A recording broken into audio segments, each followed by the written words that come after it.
Good morning. Good morning, everyone. We have a full house. Happy to have everyone here. It's 9:02.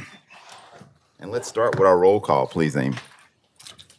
Commissioner Ashworth, Here. Commissioner Banks, Here. Commissioner Hassler, Commissioner Thompson, Commissioner Wild. Here.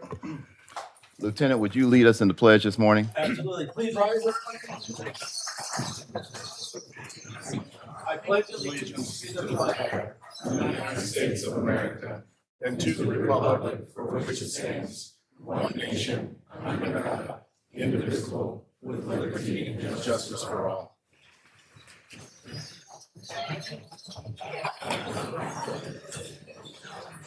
Thank you all for being here. Apparently, it must be for our budget discussion. You think? No? Welcome, everyone. I want to make sure that we recognize a number of the folks who have joined us this morning. Our partners from the city are here. I see Chief Tracy is here along with Lieutenant Colonel Cousins. Chief Doyle is here as well. We have the voice of the Cardinals is here. Mike Claiborne. I don't know what we did to deserve to have Mike Claiborne here, but thank you, sir, for joining us. I saw our prosecuting attorney, Melissa Smith, is back. Oh, okay. You're sitting in the back of church. Melissa's back there, as well as our county counselor, Miss Red Wing, is here. Thank you for joining us. If I missed anybody, I apologize. Blame it on my eyes. But thank you all for joining us. We're starting off this morning on a fun note, and that is we have a certificate of promotion to award. And I'm going to ask board members that are here to join me down on the floor real quick.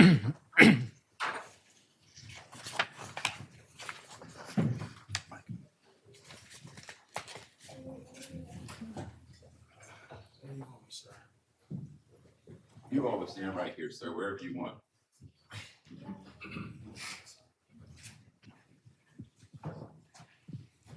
It is my honor and privilege this morning to award this certificate of promotion to one Colonel Juan Cox, who is now Chief of St. Louis County Police Department.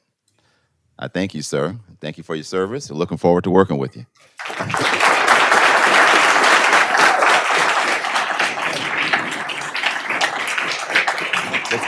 Let's get a picture. Let's get a picture.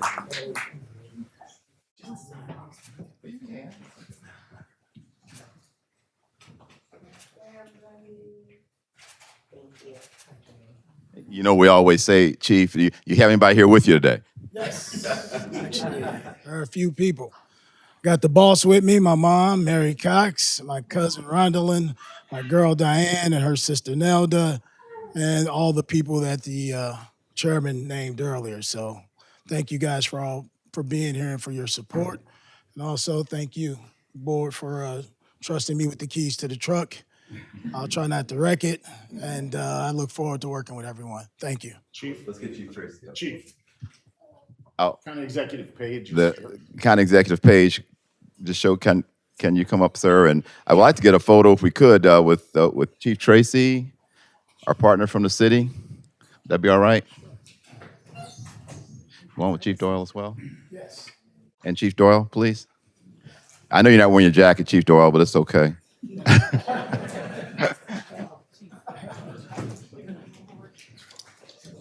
Am I missing any chiefs? Yes. No.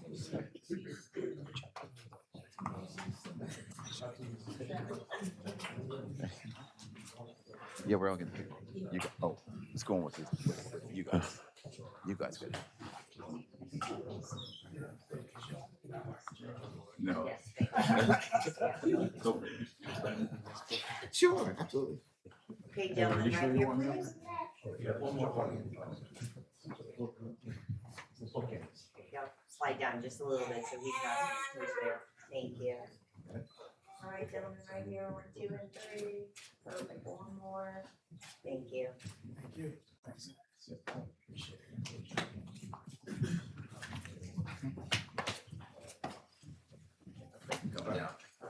Hey. You're on you, though. sorry, this is your mic, sir. Thank you.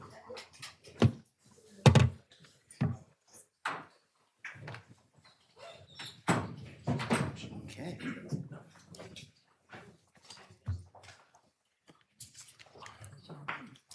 All right, thank you, everybody. We have some other matters to attend to. We certainly, we have a deputization to do for a Washington University police officer. If you would step forward, please, sir. You already know the drill, huh? Raise your right hand. Great. All right, repeat after me. I state your name.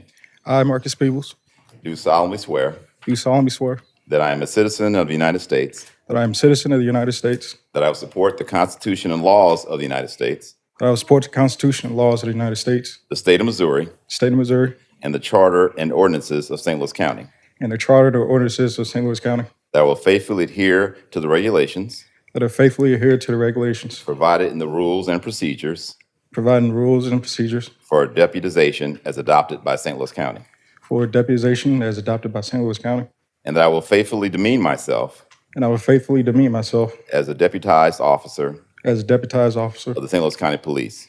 of the St. Louis County Police. So help me God. So help me God. Thank you. And one more thing, as a deputized officer of St. Louis County, your authority is restricted to the protection of persons and property on the Washington University campus. Thank you. Thank you, sir. Congratulations, come good.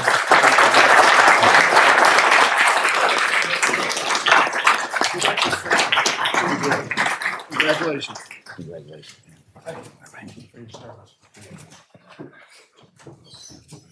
We have some other important folks to recognize with service stars. And first up is Lieutenant William Roach, 30 years of service.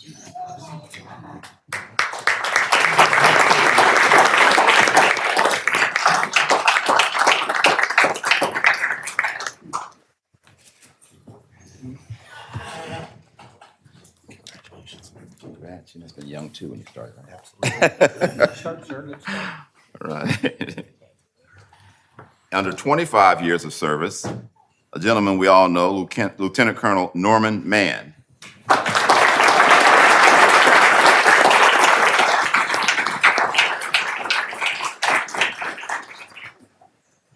Congratulations, sir. Also, in 25 years of service, Police Officer David Sandbach.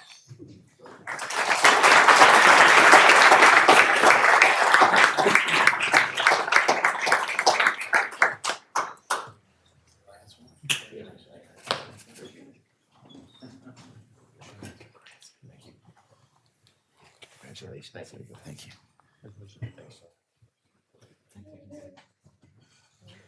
Where was I? Oh. And also under 25 years, a gentleman who we also have seen around the halls, Lieutenant Colonel Gerald Lohr.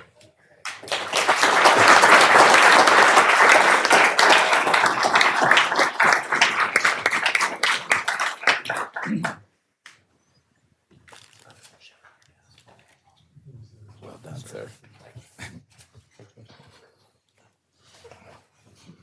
Mr. Chair, I'd like to acknowledge State Senator Brian Williams, who's with us today as well as the Oh. others that you introduced earlier. Please, all right. Thanks for joining us, Senator.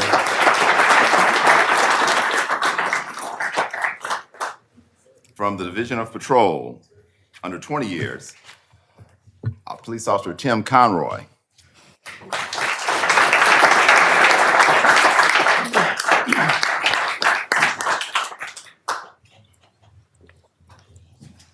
Tim's the guy who kept us safe in Pasadena Hills, so he's special in my heart. There you go.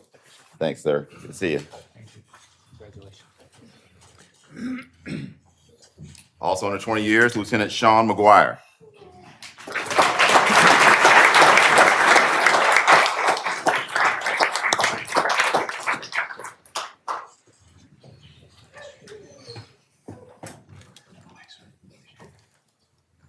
And golf pro too. All right. He took away my brother's only shot at a closest to the pin ever on Monday's tournament. He's got to work more, play more, less golf. 15 years of service and from Division of Patrol, Lieutenant Joya Jordan.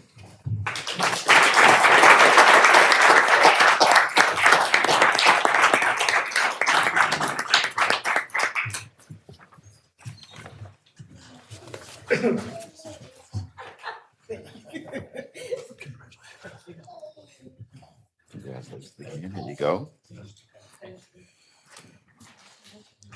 And her 10 years from the Division of Patrol, Police Officer Emily Wolfram.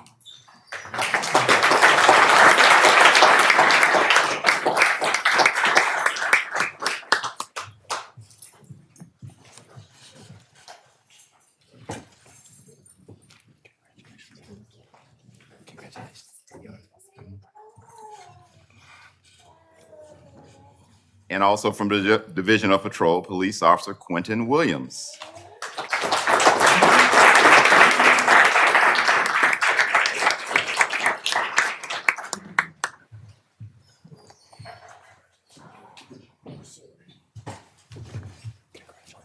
All right.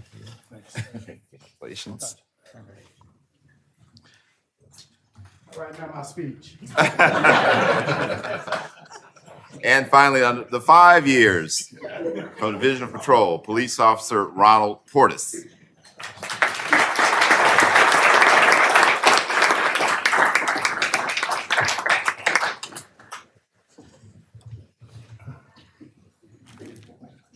We're off to a good start.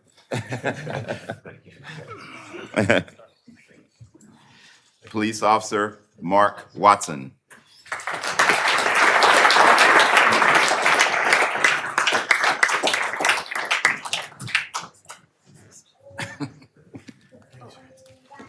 Congratulations. All right, there you go. And last on Division of Patrol, Police Officer Tyler Bridges.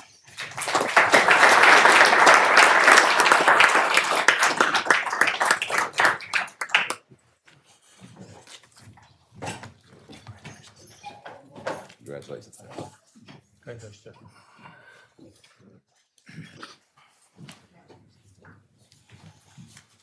Okay.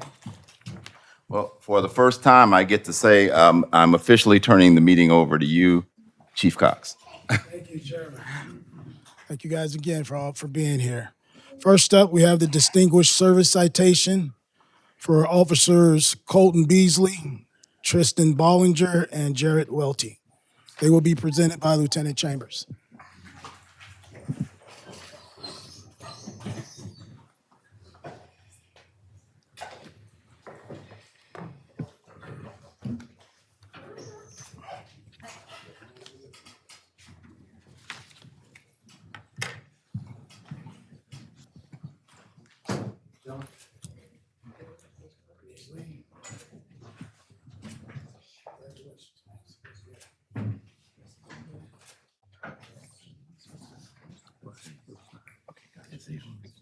Okay, I didn't see him. I didn't think I saw him.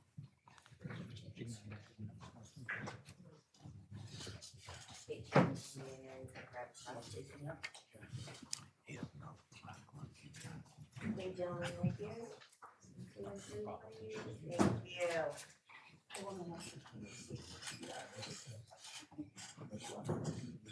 Thank you. Good morning, ladies and gentlemen, members of the board, chief. On May 18th, 2024, Officer Welty, Bollinger, and Beasley responded to a large disturbance call in the area of New Halls Ferry in Netherton. This was in regards to what people characterize as a slideshow. If you're not familiar with that, it's where numerous cars get together. They drive excessively, recklessly, doing burnouts, fishtails, donuts, and onlookers usually videotape them.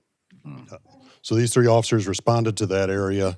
The same slideshow had numerous calls on it throughout the evening, one being about 45 minutes prior to their call in the Bridgeton area. As a result of that slideshow, there was a particular car involved in this that was doing donuts. Several subjects were hanging out the window, firing rounds at officers and civilians.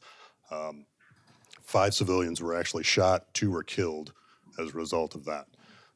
45 minutes later, they respond to the area of New Halls Ferry in Netherton, which has some commercial businesses there and parking lots. So all these folks which was in the hundreds, had gathered in that area.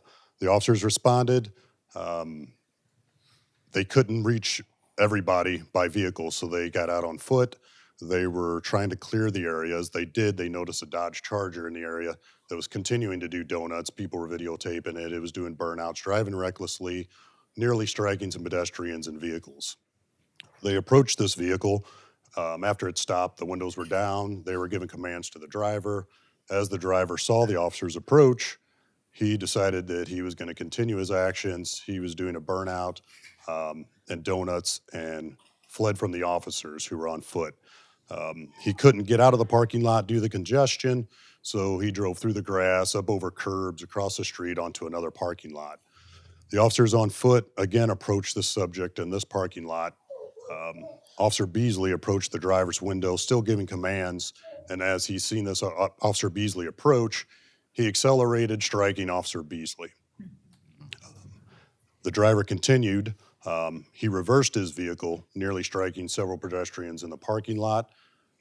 He then positioned his car forward again, directly towards these officers, and accelerated excessively. The officers, fearing for their own lives, the lives of the pedestrians and other people on this parking lot, they opened fire on the driver. After the shots were fired, the driver immediately stopped his car. He began running on foot. All three officers gave chase to this driver, chased him a couple blocks, and eventually got him into custody without any further incident. As a result of their actions, the driver was issued warrants through the St. Louis County Prosecuting Attorney's Office for assault first on law enforcement, armed criminal action, and resisting arrest of a felony. So congratulations, great work. You guys did an excellent job that night. Well done.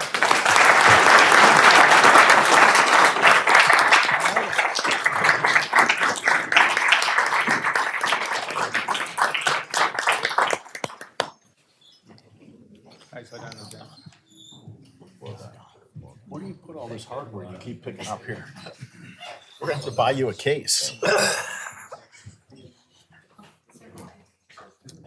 You guys bring anybody today? I did brought my girlfriend Allie. Hi, Ellie. Better recognize. My hat for Congratulations. What about you? You got any visitors? Congratulations. What about you, Jared? Yeah, I brought my wife and my son. Congratulations. Thank you. Thank you. Thanks, guys.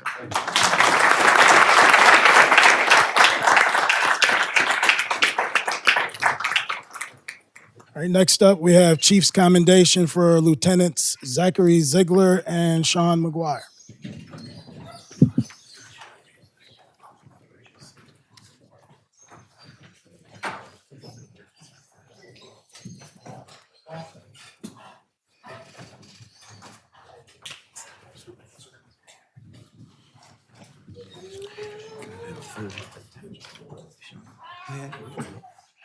We're going out of town, man.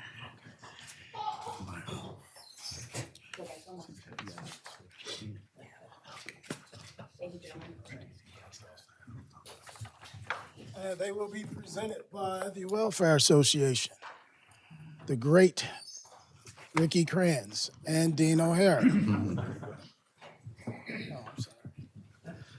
Members of the board, Chief Cox, guests, thank you for having us this morning. My name is Ricky Kranz. I have the honor and pleasure of being the Vice President of the St. Louis County Police Welfare Association. Brian Battles is our treasurer. Lieutenant Dean O'Hara is the president. And I apologize, Amy is our secretary of the association. To our right, obviously, Lieutenant Ziegler, Lieutenant Sean McGuire came into the association. Lieutenant McGuire served for 4 years from November of 2019 through November of 2023.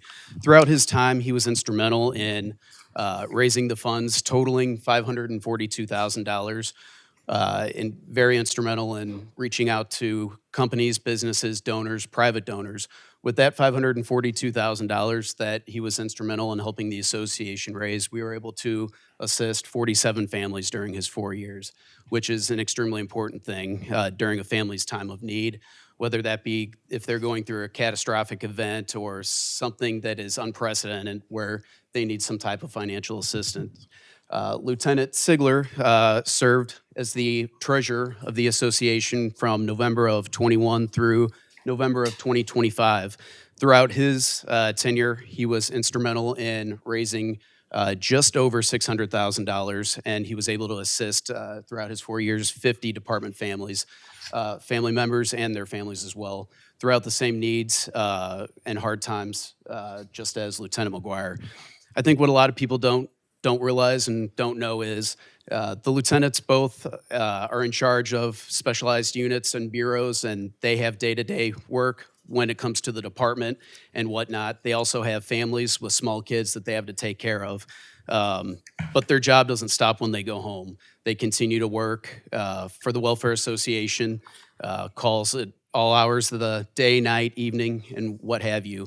And even though they may be retired from the Welfare Association, these gentlemen still come forward throughout the year to help us with our different fundraisers, and they're extremely instrumental in resources and helping out with things such as Monday's golf tournament, which hopefully will be a big success. We don't have a final number on that yet, but without these guys and their hard work and their dedication, we wouldn't be able to do what we do and as easily as we do. Together, these two have raised, in their tenure in the Welfare Association, a little over $1.1 million. That money has gone to assist 97 families. So your hard work and the dedication that you guys do is greatly appreciated. It reflects highly of the association and the St. Louis County Police Department. And without you guys, it just wouldn't be possible. So thank you guys very much.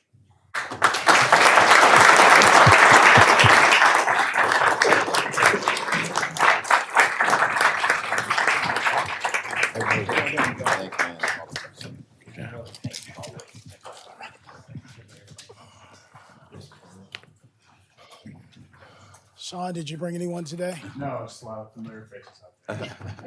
Congratulations, man. Appreciate What about you, Zach? There's Sean. There's Sean today. Good job. Tim Conroy, special sponsor. Keep raising that money. Give them a round of applause, please.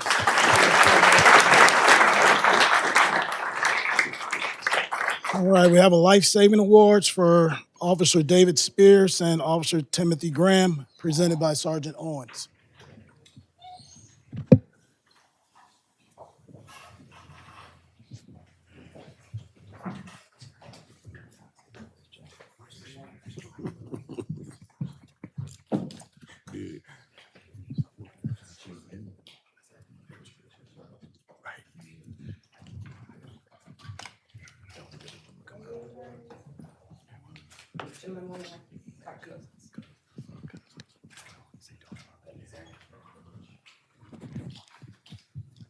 Chief Cox, fellow board members, I hope you can help me congratulate Officer Graham. Officer Spears was not able to make it today. On September the 4th of last year, the 911 call came out with a person down inside the Schnucks grocery store at Sierra Vista.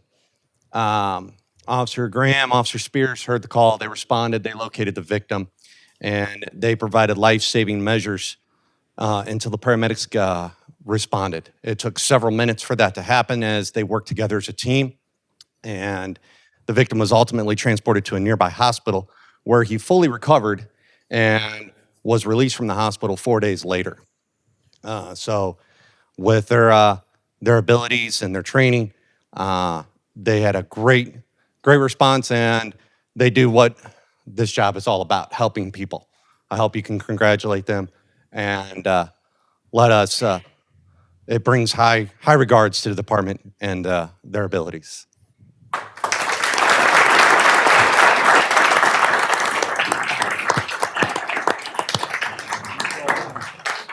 Well done. Congratulations.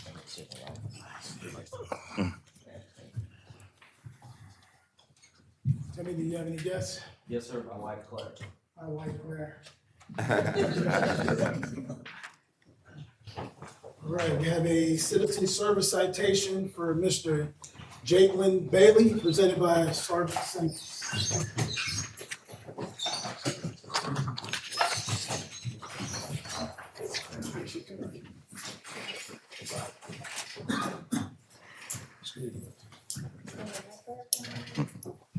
Perfect, letting you get your shot first.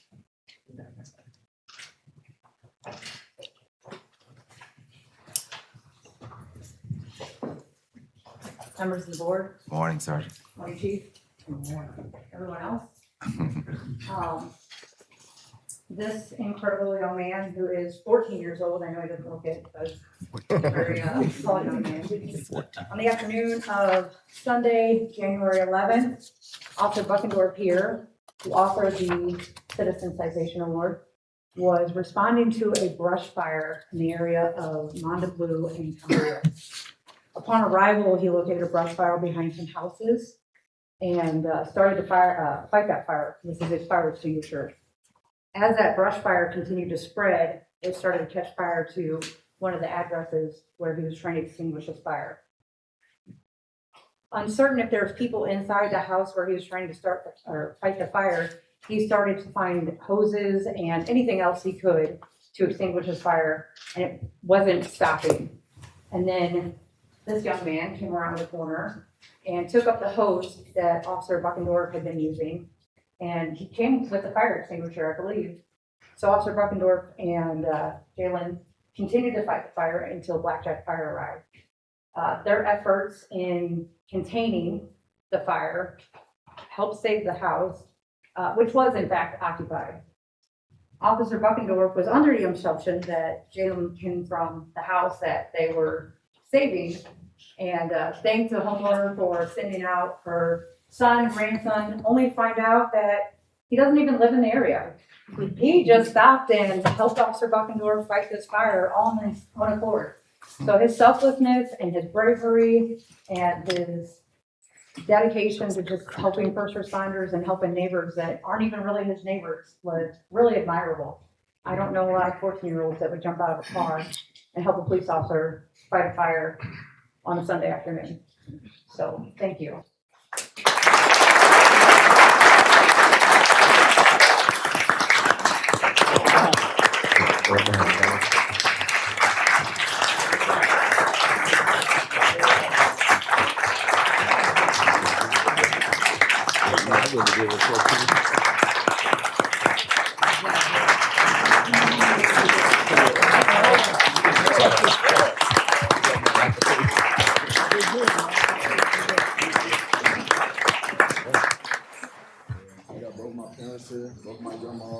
Hey, Chief, let's get a picture with the family.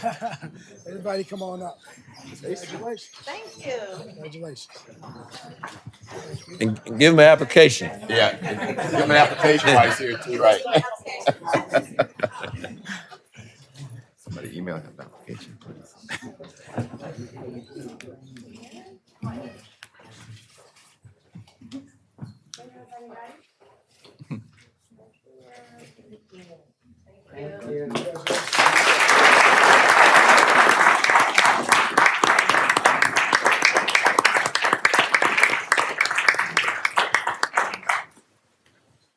All right, a certificate of promotion for Mr. Aaron Ford Javance.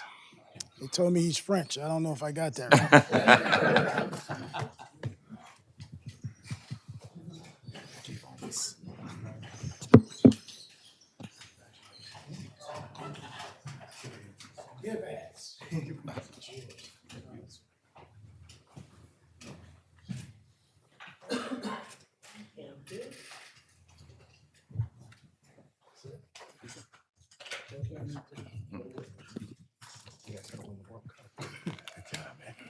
Congratulations.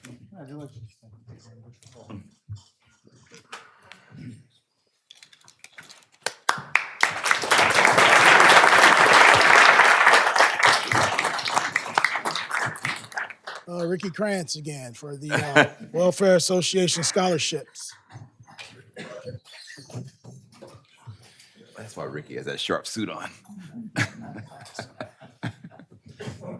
Thank you guys again, members of the board, Chief Cox. and guests, thank you for having me again. To go into a little further detail about the St. Louis County Police Welfare Association, it's our primary, we have a couple primary responsibilities and primary goals. That first one is to help support our department family, as I spoke of before. And that's during times of financial crisis, any types of unprecedented needs or anything that might arise throughout a life or livelihood of somebody. A lot of times, financial stress is a burden that families just don't need to deal with. And fortunately enough, with our fundraisers and the help of the board, we're able to raise money to help out. Another thing that we also do is we provide a scholarship to children of department employees for $1,000, and we do one for in the memory of each of our 11 fallen officers. That's one of our main primary goals that we do. It's a very awesome thing to be able to do and provide that for these kids that are going through college and trying to get a great education. Another thing that one of our responsibilities, which is an extremely important one, is honoring the lives and the memories of the 11 fallen officers. With that being said, each year we ask that students and their families submit a resume and an application for the scholarships. They're anonymous when they come to us for a vote, and we pick out 11 of them. I'm going to call up 11 recipients of these awards and their parents from the department, if they're here, if you guys would come up when I call. In honor of Detective Wayne McClellan, we have Carly Chambers, who is the daughter of Lieutenant Chris Chambers. Carly is a senior at Columbia High School. She carries a 3.94 GPA.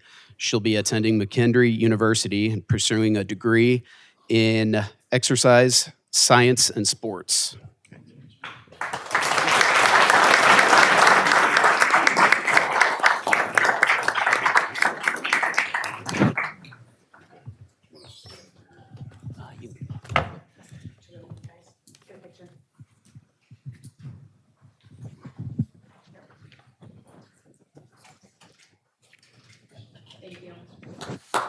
Congratulations, Carly. Next up, in honor of Police Officer James Reef Schneider, we have Connor Flynn, who is unable to attend here. He is the son of Lieutenant Gregory Flynn.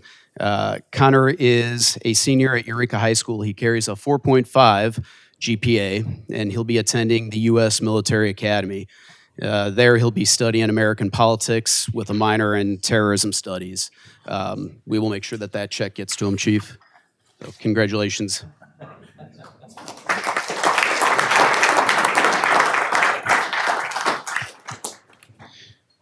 Next up, in honor of Police Officer Robert Jordan, we have Amelia Craig. She is the daughter of Police Officer Joey Craig. Amelia is a senior at Eureka High School. She carries a 4.0 GPA. She will be attending St. Leo University, majoring in psychology. Congratulations, Amelia.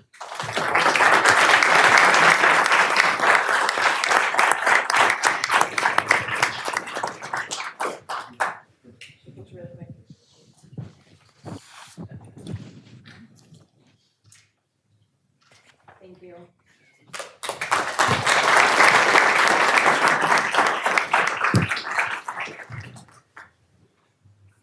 Next up, in honor of Police Officer Kenneth Koch, we have Alex Higginbotham. Alex is the son of Lieutenant Craig Higginbotham. He is a senior at Troy Buchanan. He carries a 4.17 GPA, and he'll be attending Quincy University, studying aviation. Accepting on his behalf is Lieutenant.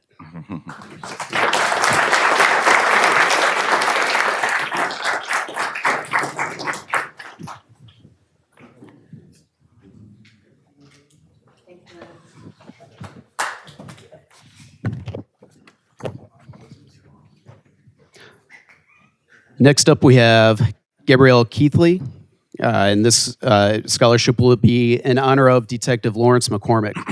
Gabrielle is the daughter of Detective Robert Keithley. Gabrielle is a senior at St. Dominic High School. She's carrying a 4.0 GPA, and she will be pursuing a degree in neuroscience. Congratulations, Gabrielle.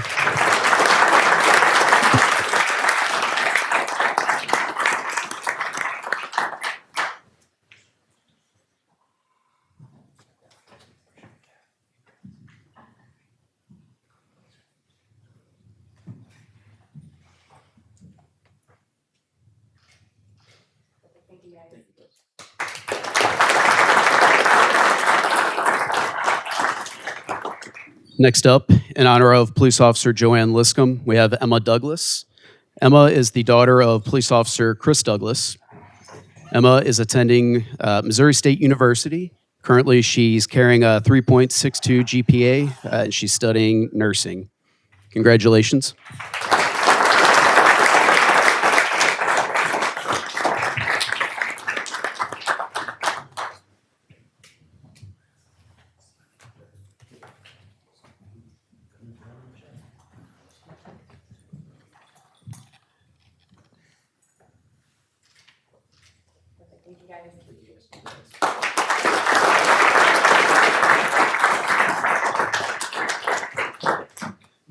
Next up, in honor of Detective Willie Neal, we have Blake Roach.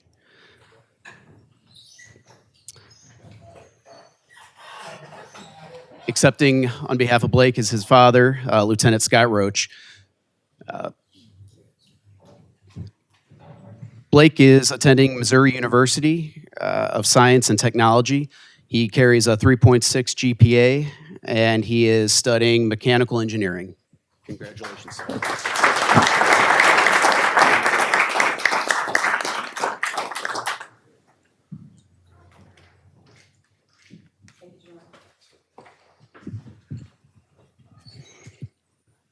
Next up, in honor of Police Officer Thomas Smith Jr., we have Madeline Cluse. She is the daughter of Shannon Cluse from the ECN and the daughter of Chief of Staff for the Prosecuting Attorney's Office, Ben Cluse. Madeline is a freshman at Fontbonne University. She carries a 3.5 GPA, and she is studying general science.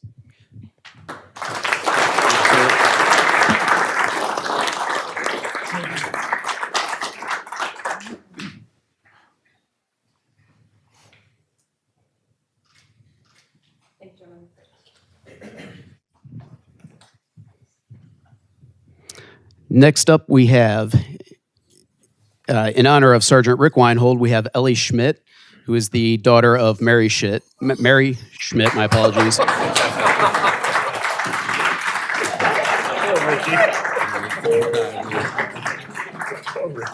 Ellie graduated from Eureka High School. She carried a 4.2 GPA. And she will be attending the University of Missouri, majoring in history. Congratulations.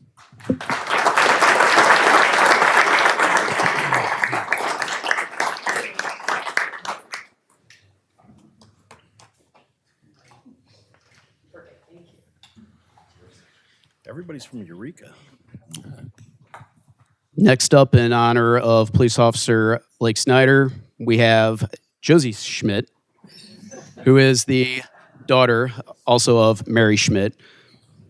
Josie graduated also from Eureka High School. She carries a 4.2 GPA. She'll be attending the University of Missouri, studying speech, language, and hearing science. Congratulations.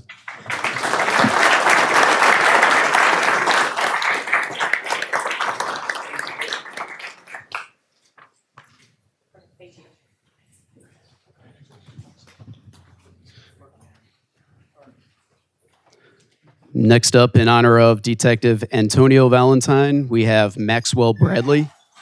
Maxwell is the son of Sergeant Dan Bradley. He graduated Oakville Senior High School. He carried a GPA of 4.165. He's attending the University of Central Missouri, majoring in as being a professional pilot. Congratulations.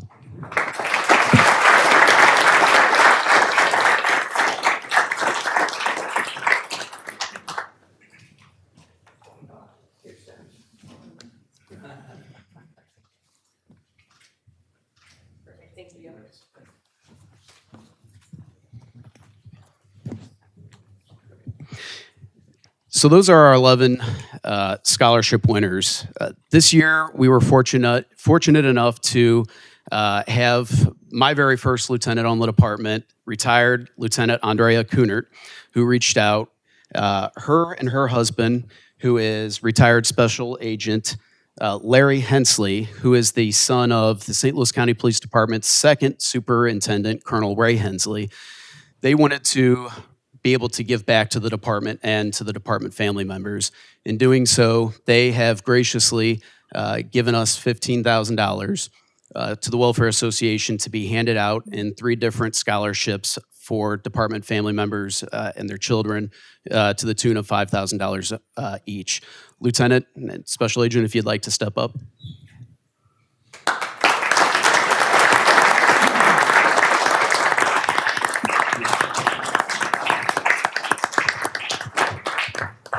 My name's Andrea Kunert. I retired in 2008, and I just want to say that a huge part of my heart remains with this department. I was here 33 years, and I loved it.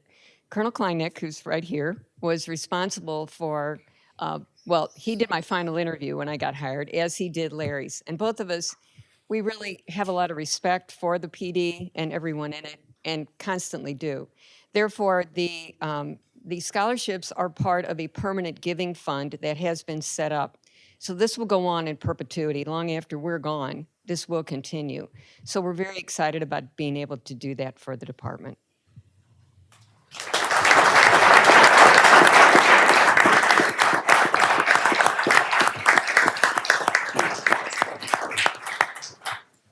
Thank you, Lieutenant.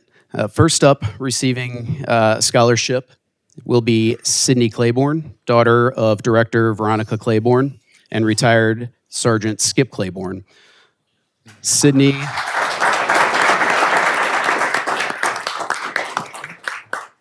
is attending Purdue University. She's majoring in marketing and communications. Congratulations, Sydney.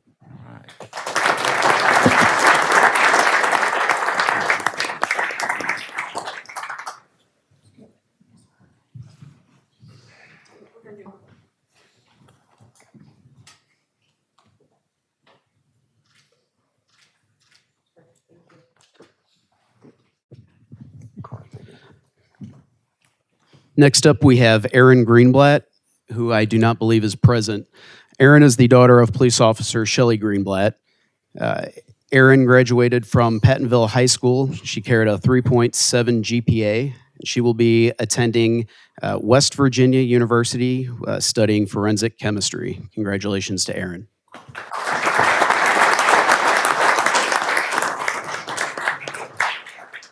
And lastly, we have James Berry, son of Detective Mark Berry. James will be attending St. Louis University. He is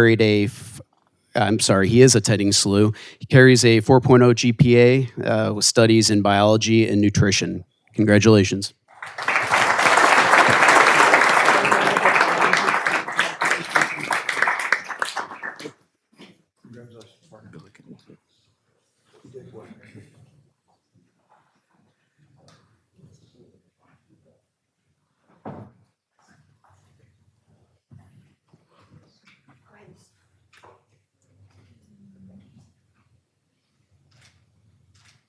Thank you. I have 1 minute. Colonel Kleineck, would you step up here, please? Yes, sir.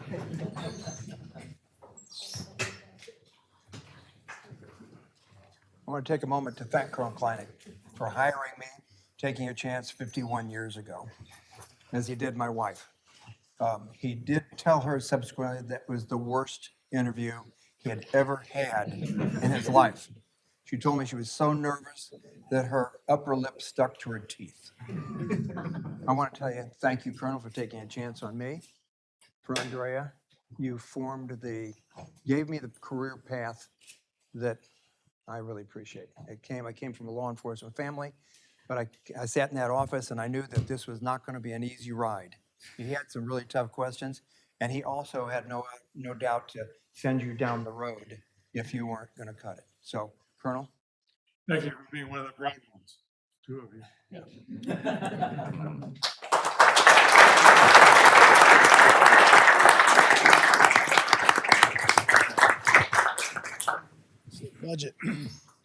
Budget. Oh, well, hold on a second. We want to give our guests, thank our guests. This sort of ends our awards section of our meeting, and we are about to get into the nuts and bolts. And everyone is certainly welcome to join us, but we can also give you about a 2-minute head start if you want to leave. And there they go. I don't blame him. I wouldn't stay if I didn't have to. Absolutely not. Oh, my God. We'll be in the Bahamas tomorrow. I'll have plenty of pictures. All right, I will get one real quick. All right, hold on. Thank you very much. Oh, is that right? Is that right? Oh, my God. Thank you. I love honey. We're tea drinkers, so we love honey. Absolutely. This is great. Thank you very so much, sir. Appreciate that. Okay. Thank you very much. Yeah, I will use that. We drinking our tea. Oh, yeah, I love honey. Just for a second.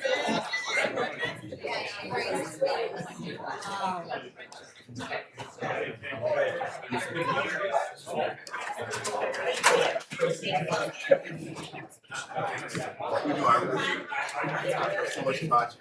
I'm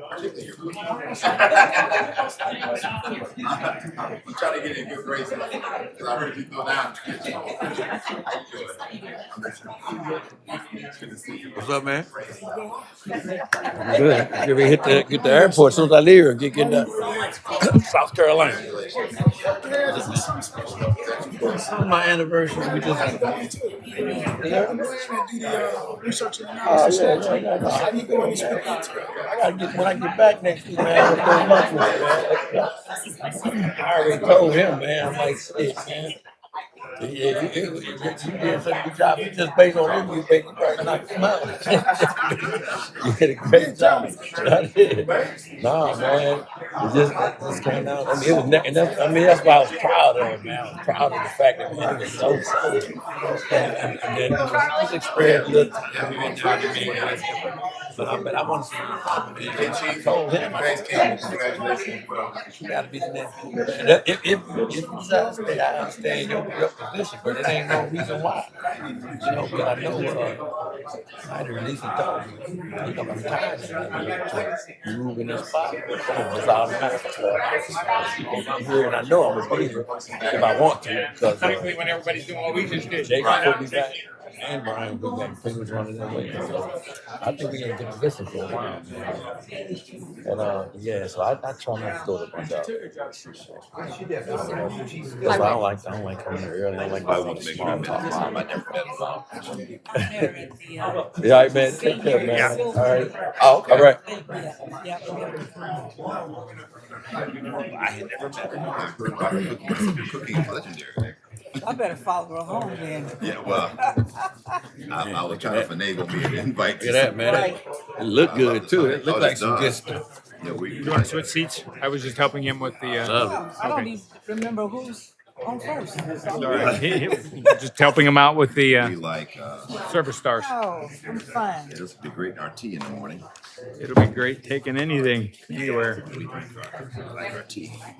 This is a really unique gift. Really nice. It really is. Yeah, it's perfect. And one I'll use, you know. Yeah. Sometimes you can't do much with a service pen.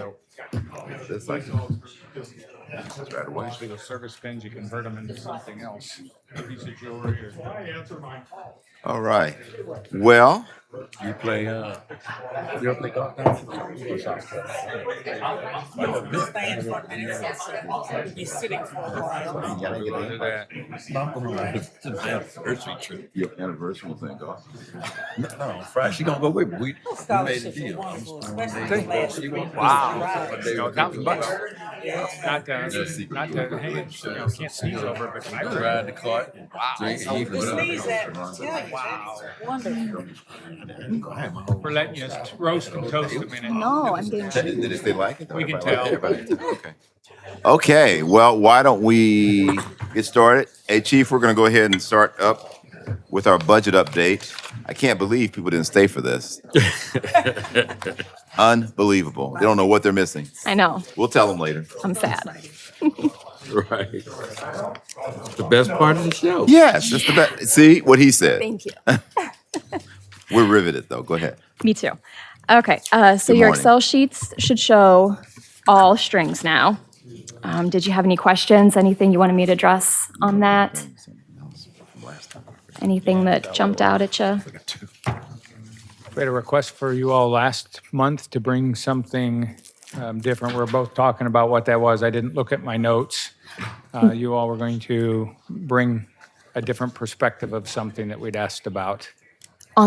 We have the projected surpluses and deficits through the end of the year for all accounts. Okay, thank you. Yep.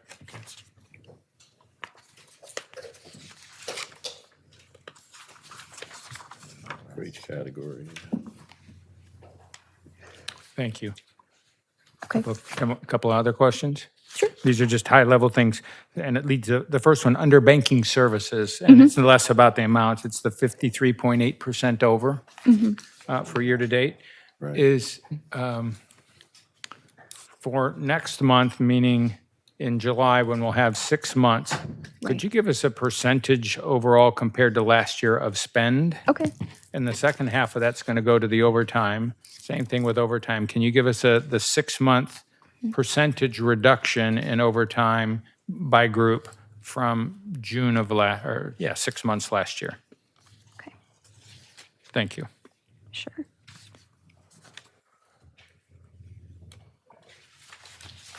You said overtime. What's the other percentage? Overtime was just across all of them, what was the 6 other- months yeah, spend. what was the other Yeah, 6 months spend. Okay. spend? Sure. Spend, yeah, overall spend. No problem. And it's just giving us a year-over-year look of how we're doing compared to last year, not just Sure. budget. Sure. Thank you. Yeah. Any other questions? Who do we credit for the tremendous management of the overtime? Is that each individual department? Is it chief? Several individuals. Well, congratulations. Team effort. Everybody. Good work. Okay. We're currently working on the 2027 budget. The different divisions have been emailed their Excel sheets to make any changes. That's due July 10th. That's about all I have. More questions?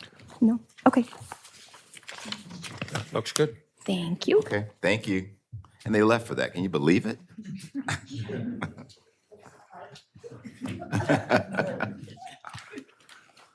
Morning. Good morning.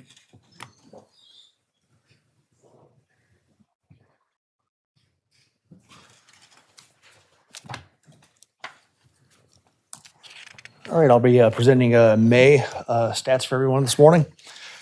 So in the month of May, this is from the Division of Patrol. We had 261 felony arrests, 338 misdemeanor arrests, and 62 guns were seized in the month. That's relative to 16,372 directed calls for service and 13,892 self-initiated calls for service. In relation to the arrests, we had 34 uses of force in the month of May.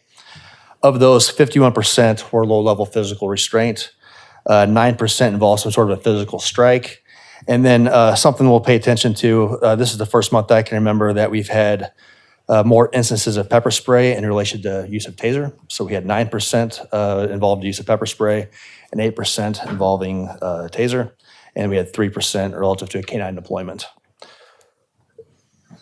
This is 5-month totals, so up through May, we had 1,304 felony arrests, 353 guns were seized, and 1,608 misdemeanor arrests.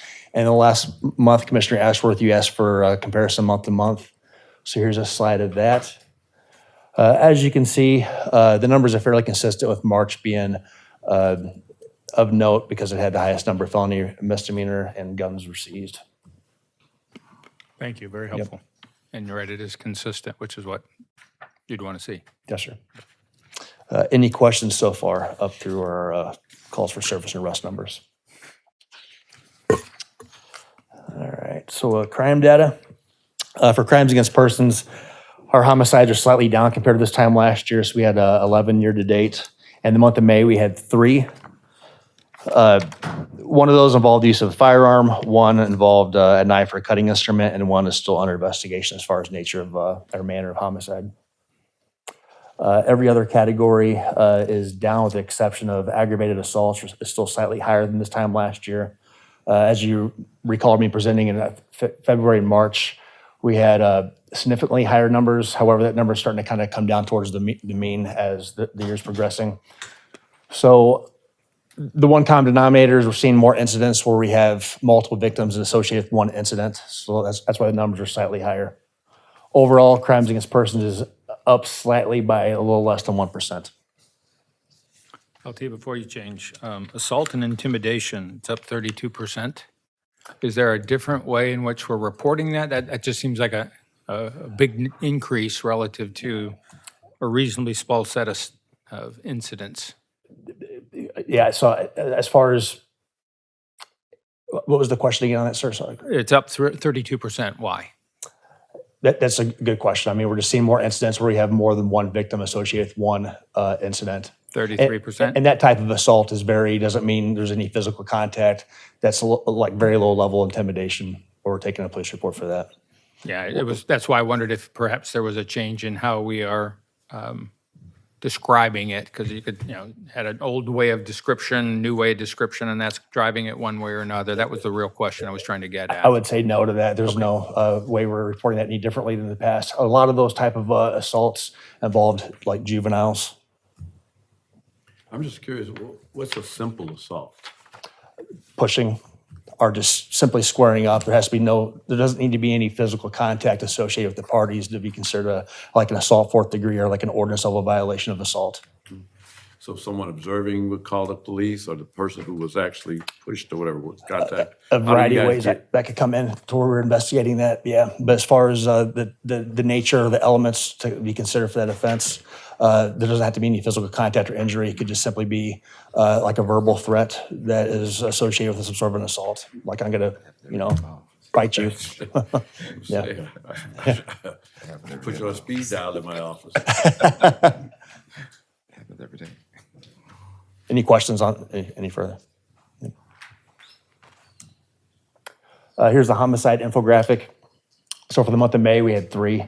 All were in St. Louis County patrolled areas or contract municipalities. Total for the year, we've had crimes against persons handled 22. 11 for the municipalities, and then 11 for St. Louis County patrolled areas. Crimes against property, we're still seeing, I would say, a trend in the right direction on this. Numbers are significantly lower by almost a little over 5%. We're also still seeing uptick in like shopliftings, so 24 more compared to this time last year. And then all other larceny is up by 16.7%. Any questions on the crimes against property slide? I have one, and I'm sorry that it's taken me 5 years to figure this out, but the crimes against property have, under robbery total, have everything that would also be covered into the crimes against persons, the robbery firearm, robbery knife, cutting, right?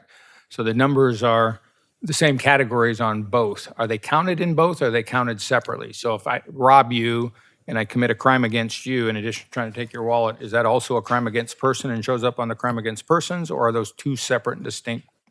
I will verify with you next month, but I'm almost positive that's considered separate. Again, it's only been there for 5 years, and Yeah. I'm just now figuring it out, so that's on me, not you. Yeah, that should be categorized separately, but if I'm incorrect on that, I'll address it next month. Okay, thank you.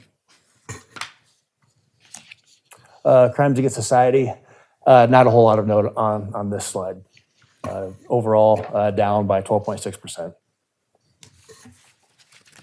And the major percentage changes, there's no prostitution offenses that have been reported year to date so far compared to 12 last year. So that plays a role in that percentage being down by 100% right there. But any questions on the stats so far? All right. So our behind the numbers presented this month will be Eric Kuznierkovich. He is our Deputy Director of Contracts. So Could you spell his last name for us, please? he actually gave me a note on how to pronounce his name, and I still think I got it wrong. All right, I'll use. What does it say? Hi, Eric? How about- Eric Kuznierkovich. I think he stayed up all night trying to practice that one. So again, I manage our contract services unit. So I'm going to give you guys kind of quick overview, If there's any questions you all have as I go through it, please let me know. I have time for questions at the end as well, though. All right. So our contract services unit managed 68 active regional contracts that generate $30 million in annual revenue across St. Louis County. These contracts range anywhere from our computer-aided report entry, so what our CARE contracts would be, to full-service policing contracts.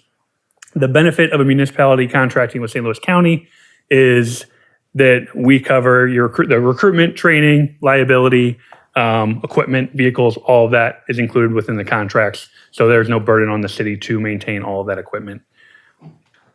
Enhanced regionalization of public safety, and then also by contracting with St. Louis County, the cities get access to some of our specialized units, our K-9 SWAT, Metro Area Support, things of that nature.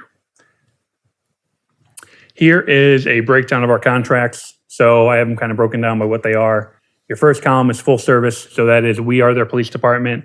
We are their dispatch center. We are their police department, our officers, the vehicles, all of that is St. Louis County. The school resource contracts are our school resource officers within the school districts. There's 10 districts that we contract with currently. Our coordinated communications contract, that is, we are their dispatch partner. Somebody calls 911 from the city of Bella Villa, it routes to St. Louis County Dispatch, and our officers dispatch a Bella Villa officer to that incident. With those coordinated communications contracts, those also include the computer-assisted report entry, so those CARE contracts as well. So you see the 20 and 18, it's really more like 38 within those contracts. And then the computer-assisted report entry contracts, CARE contracts, those cities dispatch themselves. They just utilize us for their report writing services that CARE provides. And then your specialty contracts by state development, that is Metrolink, which I know was brought up the other month. That's your Metrolink contract. HUD, so Housing Authority of St. Louis County, Metro Air Support, that is a agreement between St. Louis City, St. Louis County, and St. Charles. And then your Spirit of St. Louis Airport, St. Louis Cardinals, that is the K-9 bomb dogs with the Cardinals, and then St. Louis County Parks, which is a captain. And then going through, this is kind of a good overview map. It's a lot of colors, a lot of things going on this map, but the big thing to look at is those areas in gray are those areas that we do not touch with a contract. Everything else on that map, St. Louis County touches in one way or another with a contract, either CARE, dispatching, full service policing.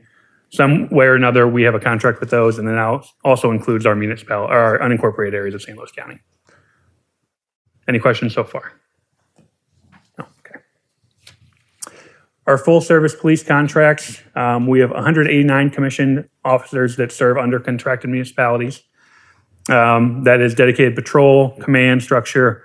They're fully assigned patrol officers, field supervision, precinct commanders that come with those contracts that are large enough to need something of that nature. The municipality identity is retained within those contracts. We have specialized patches, as you saw on that first slide, for each municipality. The cards are marked for the municipalities, so that identity is retained within the municipality of itself while they're contracted with us.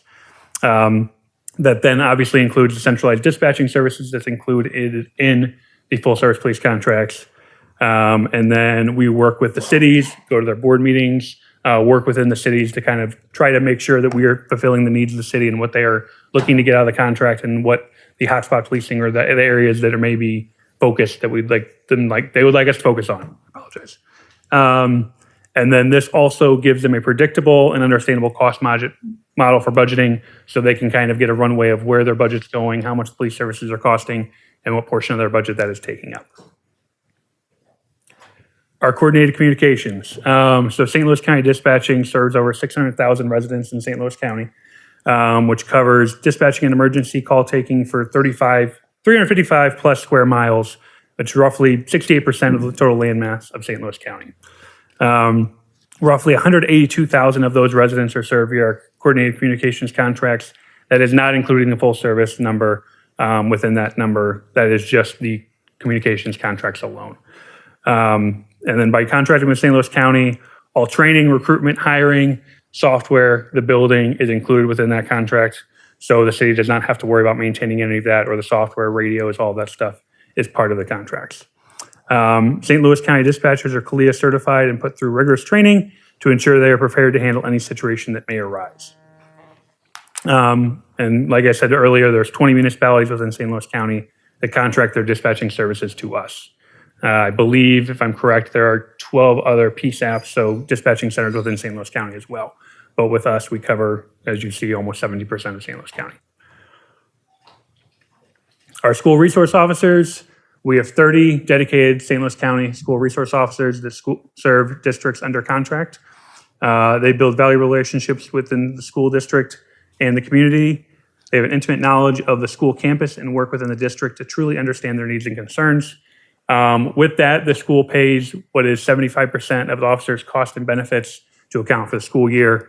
And then what happens is that those 3 months that there's summer, what happens is those officers will either go into a beat to help fill beat staffing, or a lot of times they'll back their training, vacations up, and things like that to make sure that they are taking care of the school district when school's in session. A few school districts contract with us for summer school. I believe this year we have 3 or 4 summer school officers that are contracted, and then that's a separate addition to that contract if they want summer school officers. And as before, there's 10 districts that contract with St. Louis County currently for school resource officers. And then that is kind of a quick overview of everything. Are there any questions or anything I can answer for you all this morning? I have a question. Yeah. So how big is your department? That's quite a few contracts. Who manages all those contracts? Me and me. I do have our research and planning unit that I'm within. So they help me pull numbers and information. If I have a meeting with the city, they help me pull numbers and prep for that meeting. So I do have some people that assist with that, but managing all those is a one-man show. So managing the fees and the amount that we're charging municipalities, you negotiate all those? Work with all that and work with our fiscal department to get our updated numbers in terms of budgeting, benefits, salaries, all of that stuff every year. Yes. Have we been keeping up? Do you feel, dollar-wise? I mean, there's been a lot going on in the world. Correct. The one analogy I like to use with all these cities is we're currently working on redoing our dispatching contracts because a lot of those expired last year. So we did a 1-year extension and we're doing renewals with those with a more updated budget model. But a lot of those were signed in 2020. The analogy I use is 2026 is a very different world than 2020 was. So there's a lot of cost increases that we had that nobody could have projected back in 2020. So we're trying to kind of get caught up with that pricing model and make sure that we are adequately charging for the services we provide. Okay. All I can say is, Chief, don't leave no money on the table.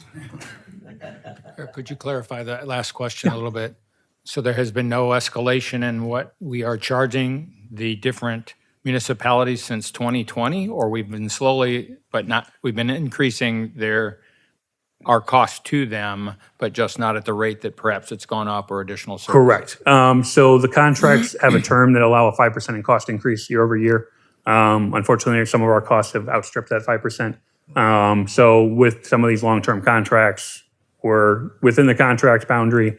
And that is kind of where it is that some of the costs we have seen slide just because of cost increase. We've had 2 collective bargaining agreements in that time frame. So that does play in factors with costs. Thank you. Can I ask one more question? Sure. It's a continuation. So 109 officers we dedicate to the full service contracts. You said we have 30 school officers. How many are dedicated to how many of our employees are dedicated to coordinated communications for these 20 different communities? Coordinated communications, I believe our staffing, and Vern, if she's still here, could probably correct me on that. What is it, 90 full-time dispatchers? It's around 76. Okay, so 76 full-time dispatchers, but those handle, the radios are shared. So it may not be that this dispatcher is specifically for a Bella Villa or a city like that. They're shared on the radios, what they share amongst themselves. So it's not like we don't have an actual dispatcher that's tied to a specific municipality, if that makes sense. So like a Bridgeton, you're not a Bridgeton dispatcher. I get it, but we know how much those additional calls are a percentage of our calls or something that allows us to say, you know what, if we were to say we want to double this or we want to not do it at all, how many of our employees are impacted? Correct, yes. So basically, roughly, it's 51 to 49%. 51 of those calls are unincorporated St. Louis County. 49% fall within the municipalities, within the contracts. And then with the new RCAD system that went into place a few years ago, we're able to pull out the self-initiated calls a little better. So self-initiated is, I'm an officer, I see a traffic stop, I'm going to key myself up and put myself out on traffic. That allows us to break that out more. And part of updating that coordinated communications model is including those costs in there. We never did that previously. So we have that ability to do that. And I'm sorry, how many total? Around 76, it fluctuates. So 50% of 76 is a rough basis of what we could work off of. Okay, and same thing for CARE. I know that's been expanding rapidly. What is the impact to our staffing levels for the 18 Yeah. CARE municipalities? So with CARE, CARE's been around since 85, I believe if I'm correct. There's 6.5 million police reports in CARE right now. Impact of staff isn't too much. Basically, what happens is all these municipalities, what they do is all their officers, what we call direct entry. The officers entering their own police reports. We do have a CARE unit. So what the contracts are is capturing if that municipality is calling in and having our CARE operators enter police reports. It captures the ability for us to charge for that. There's maybe 3, 5 that happen. There's very little that actually happens in officers entering their own police reports. All we're doing is maintaining the back end of it with our software development team. Okay, thank you. Yep. Thank you. I have one question. If you have a municipal contract, say in Wildwood or Jennings, are you able at the end of the year to say where we came out on I'll never understand public sector accounting, but all of our projects, we can tell within $1,000 on a $100 million contract, whether we're making money or losing money. Are we able to, is our chart of accounts sophisticated enough to say that last year we provided $7 million of services to Wildwood and they reimbursed us $5 million? Yeah, I would say so, yes. Could you prepare that for us? I could. Yeah, absolutely could. Yeah. I'd be interested in the major contracts because, Yeah. I mean, the costs are what they are. Mhm. And I know some of these municipalities want more and more and more, and they don't want to pay for it. So I think there's plenty of places we could place some of these officers if Wildwood wants to stand up their own police department And that is definitely and those triple their numbers. cost at the same time. Yeah, those Let 'em numbers do it. could be broken out. And I actually did a little bit of research. I know Captain Schaefer, who was in my position 2 people ago, basically he went out to LA. They have a contract services model and kind of explored that. I've called around to a couple other municipalities, a couple other cities. Ada, Idaho is one of them. They include overtime and things like that in their cost model. We don't do that currently. So there's some pieces that we can discuss, and I could provide to the board if you'd like, with cost breakdowns of everything.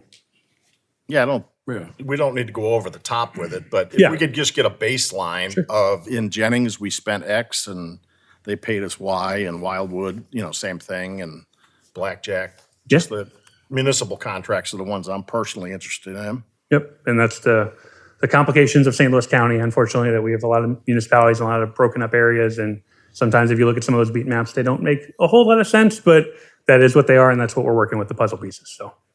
To take a step further, I mean, it's a thin line, this is a business imperative, but we also have to deal with public safety, right? Correct. So there's that. I'd be curious from a margin standpoint. Obviously, there are some municipalities that are more profitable than others. Certainly, you don't want to look in terms of public safety, in terms of profit versus losses, from a dollar standpoint.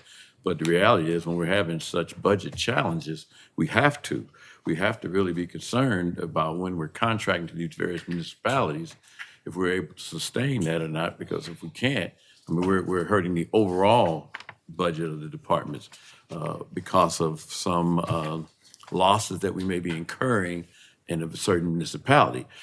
So again, without being, too, facetious, we need to make sure we're making money in these various municipalities in order to continue to serve the bigger, the broader St. Louis County departments.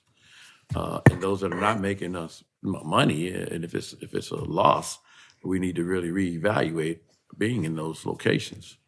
And a lot of that conversation has been coming up more recently with these municipalities. The one thing I have, kind of explained to some of these is that if I put an officer in Wildwood, I put an officer in the state of Jennings, put an officer in Pasadena Hills, the cost is the same across St. Louis County. So there is no, well, you have this size population, this is your cost. That cost model is the same across the board for everybody. And so that is the nice piece of that contract. Unfortunately, for some of these smaller municipalities, that's a bigger hit than the larger ones. But again, our costs are the cost no matter where that officer So you're is, the saying the training. staffing isn't proportionate to the size of the municipality? It is, but I'm saying the cost model. So I'm saying the cost of that officer. So I'm saying you're a city that has, yes, you're a city that has, 300 residents. I'm not giving you a break because you have 300 residents. Right. Our costs at the end of the day are still the same. For what that officer's training, equipment, benefits, all of that stuff is the same no matter where that officer is within St. Louis County. Yeah, but we also know that there are some larger municipalities that may require more officers, but they require less services than some smaller municipalities, correct? It gets into the weeds a little bit in that. So And that's the analysis that I'm looking for. So Yeah. if we could find out, because we know it's not a direct correlation between the number of population and the number of police officers and dollars, but there is a point where we are not, we don't need as many officers in larger municipalities, is my point. And we are going through a workload study currently, kind of to look at that. So that's your call load, that's your self-initiated calls. That's those things that our research and analysis unit is doing. So in that way, we kind of have an idea of where should that bench line be. But again, talking to all these other contracted areas that do contract policing, they're all a little different. They do it based on volume, or one of them they give a 7% discount for a shared services model. So when that car is outside the city and it's assisting with another one, because again, we know these boundaries they flex. So if you have an example of the Shrewsbury Sky Zone incident, we'd allow officers that went from all around because again, that's a major incident. So they left the city for the short amount of time to assist with that. And once they're able to be put back into service, they're put back into service. So. Good. Thank you. Yeah. All right. Perfect. Thank you very much. Thank you all. Thank you, Eric. Thank you. That should be a standalone presentation. Yes. Yeah, as opposed to being involved. Morning, sir. Good morning, everyone. Good morning. Go over the May totals for human resources.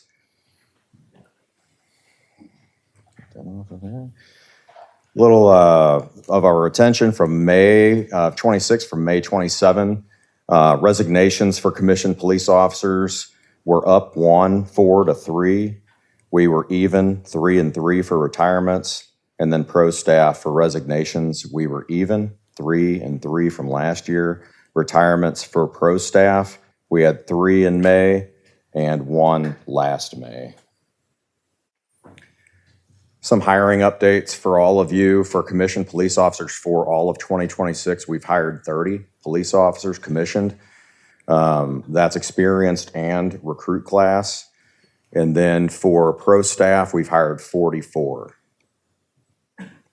Give you a couple updates on these recruit classes and dispatch academy class. For 213, the important part is they graduate June the 25th. As of right now, I want to say our number is still at 15. And for 214, we are on track for 629. They'll graduate December 17th of this year, and that number is at 17. We have Academy Class 215 that I believe will be in January. I think the board was coming up with the exact start date for that one. I will tell you all that we already have 3 people hired for that class. So when we're looking at the numbers, we're way ahead of the game for that, and we're kind of chugging along pretty well on police recruits. I'm pretty happy to see that. So I'm hoping that we get there. So no numbers though, Commissioner. I know we always do that thing. Dispatch Academy, we have 7 for the 713 2026 class coming up. And I want to say that we're going to have an October class. I'll verify that with my next month's report. Before you go further. Yes, ma'am. Can we look at Academy Class 213? Absolutely. And you said 15? Yes, ma'am. I think the number's 14. You know, you definitely, we were dealing with one of the recruits with firearms, and I was waiting on an update. So I'll check on that, ma'am, and see where we're at. Okay. I know it's right around the corner. Yeah. And that is a possibility. There was some things in flux there, so. I think it's 13. We might have taken a little bit of a hit there. So yeah, as of my slide presentation, yeah, if that is one of those things that, you know, when they're at this final phase of the game, there's a lot of those end qualifications, a final PT test. There's still some tests that if they have struggled along the way, sometimes it's unlikely, but if you have over the fail mark, then you wash out. So it is one of those things that we hate to see, but it does happen.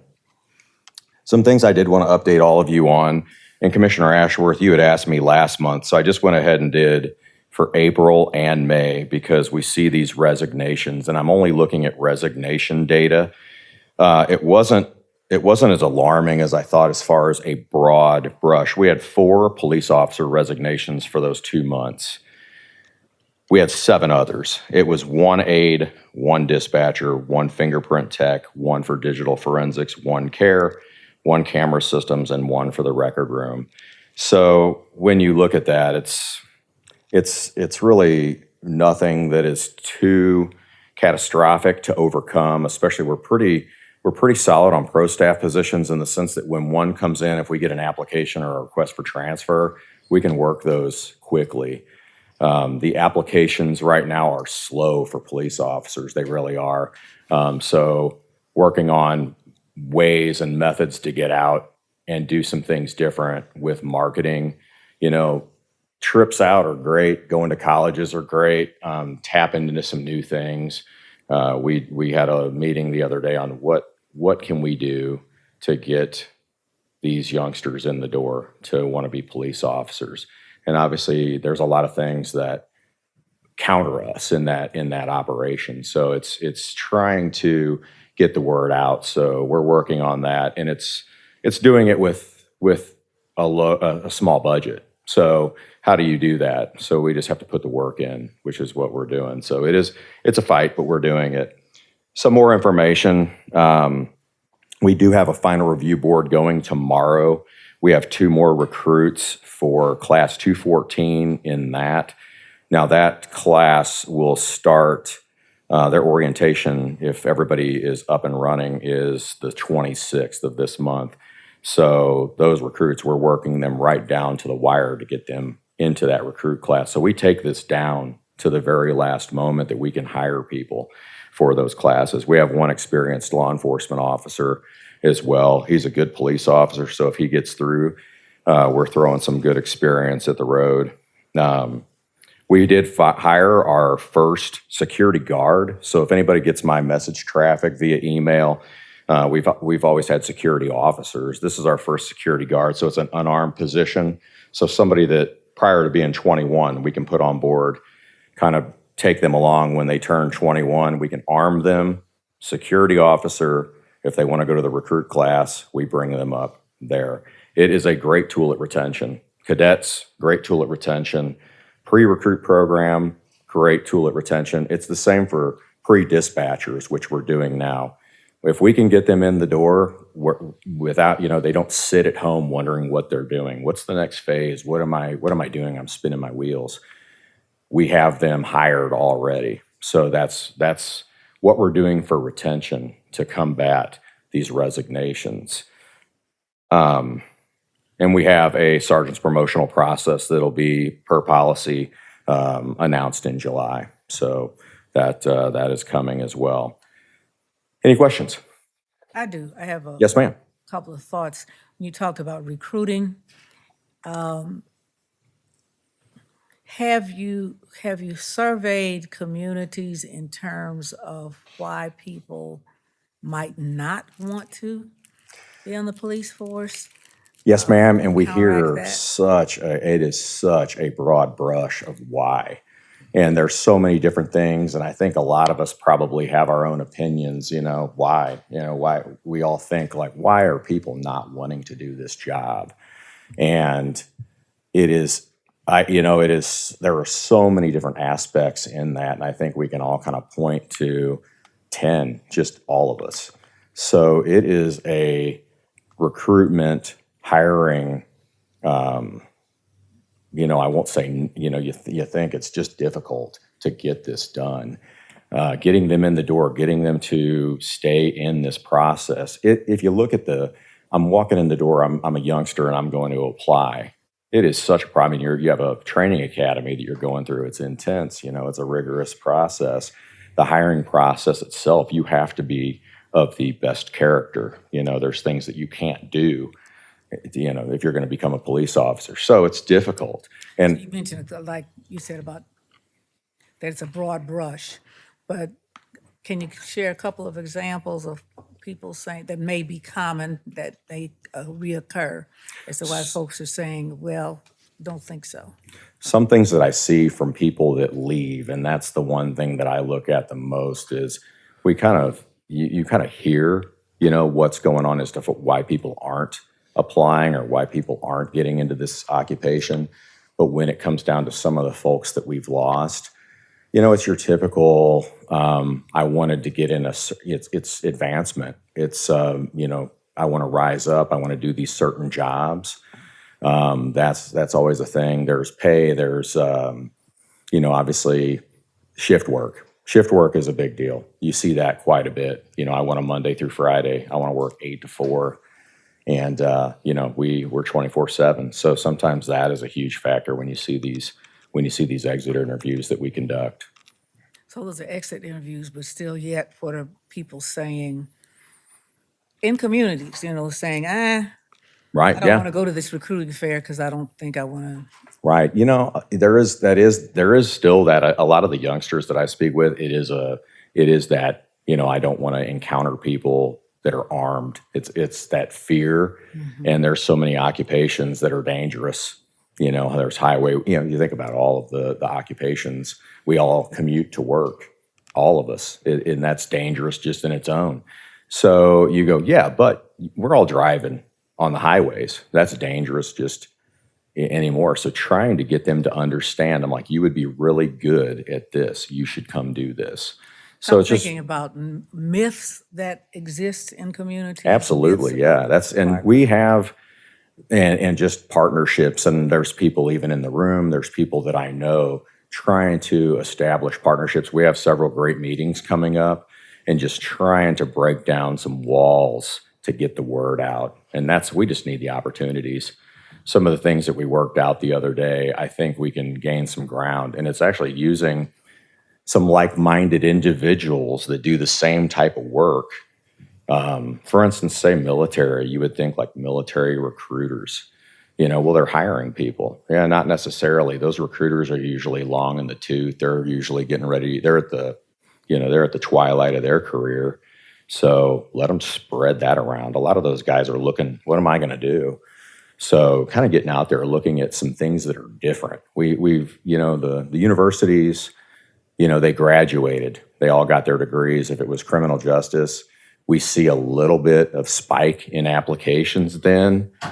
But then once that graduation hype is gone, it planes off. So trying to combat that is the issue. So we're trying some different things, because across law enforcement, it is just the traditional ways are not working. And that's not just our problem. It's a law enforcement problem. So I want to get us where we need to be. So we have a lot of things working for us. Our leave programs, our pay, what we have, our facilities, especially some of these new facilities, they are second to none, state of the art. There's things that we offer that others can't. It's just they need to come see it. So we're, tackling some things and talking with a lot of members that are in this room, just what are we going to do to push that out there? So we're going to get some things done. The one thought that comes to mind is possibly using the school resource officers to maybe have many workshops or sessions with kids, particularly at the high school level, Sure. to help them understand the inner workings. Because I think that part of the problem is that folks just see police officers with guns running up and down the street, when in fact it is an intricate career Yeah. that I think that most folks do not understand. So it might be helpful to think about think about maybe that as one way, and maybe some of the other thoughts, the other ideas that your department's working on. Sure. And, you even look at all of us in the room, I go anywhere I go, and people that are in here probably are laughing because they know that's how I roll. You go anywhere that I'm around somebody, I'm like, hey, what are you doing? Like, what are you doing since graduation? What are you doing? Like, what are you doing with yourself? How about trying this out? Or I'll be honest, I see a kid like Jalen up here that helps out Officer Beckendorf on a fire. That kid will be getting a call because if I can get him at 15 as a cadet, sign him up. That's what I'm talking about. Somebody that'll self-deploy and save lives. It's amazing. So yeah, you see some individual like that, and that's what a police officer is all about. So it's just finding all of them, all of those folks, and that's the challenge. And it takes a lot of us to do it. It's not just one office. So Well, I think you're right. what's that, sir? Yep, absolutely. Well, I think the chief had some ideas about, I've seen some really nice videos at some of these prayer breakfasts, luncheons and so forth that you guys have put together. You guys put together some really nice ones. We need to get those on the media, on TV, so that not just social media, but even network TV, that so people can see all the options and opportunities.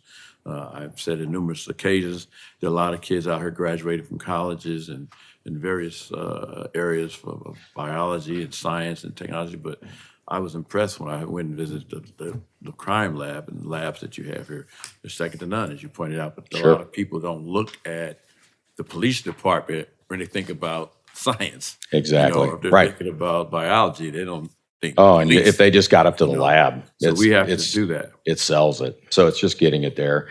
And that's the chief and I were talking the other day, and we've got some things in the works. We actually have a meeting this afternoon, and I say stakeholders, chief, but there's a lot of invested people from the community that are going to be there that can maybe help us bridge the gap and help us out a little bit with some of the perceptions that are out there. And it's just this, it's this shared information that is going to get us through.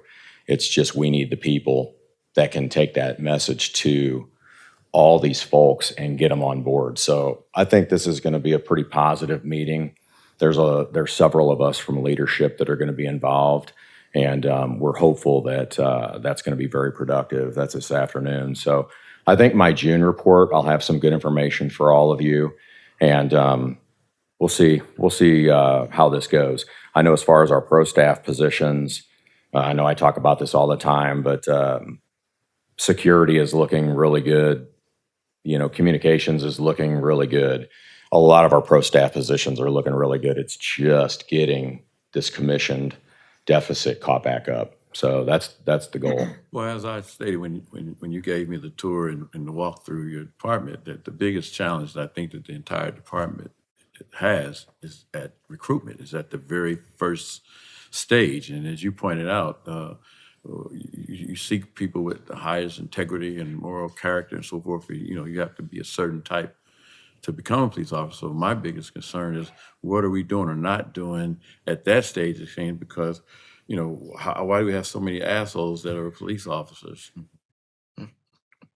Hopefully not. That's the whole thing. is Because people need to act right. some had to happen between the time that we thought that they were the highest people with the highest integrity and moral character and so on and so forth when we hired them.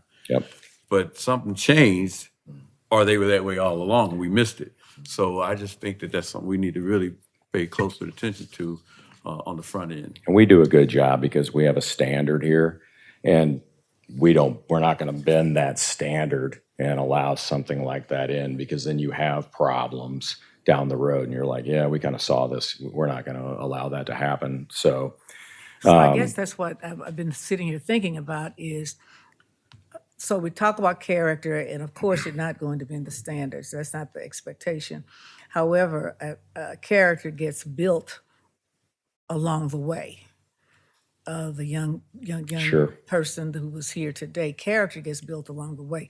And so there ought to be some avenue to talk to the younger people And I'm thinking, just right off the top of my head, 8th grade on up. Give them the tours. Mhm. Get Oh, them yeah. get excited about seeing what the inner workings are. Talk to them about the opportunities that are available.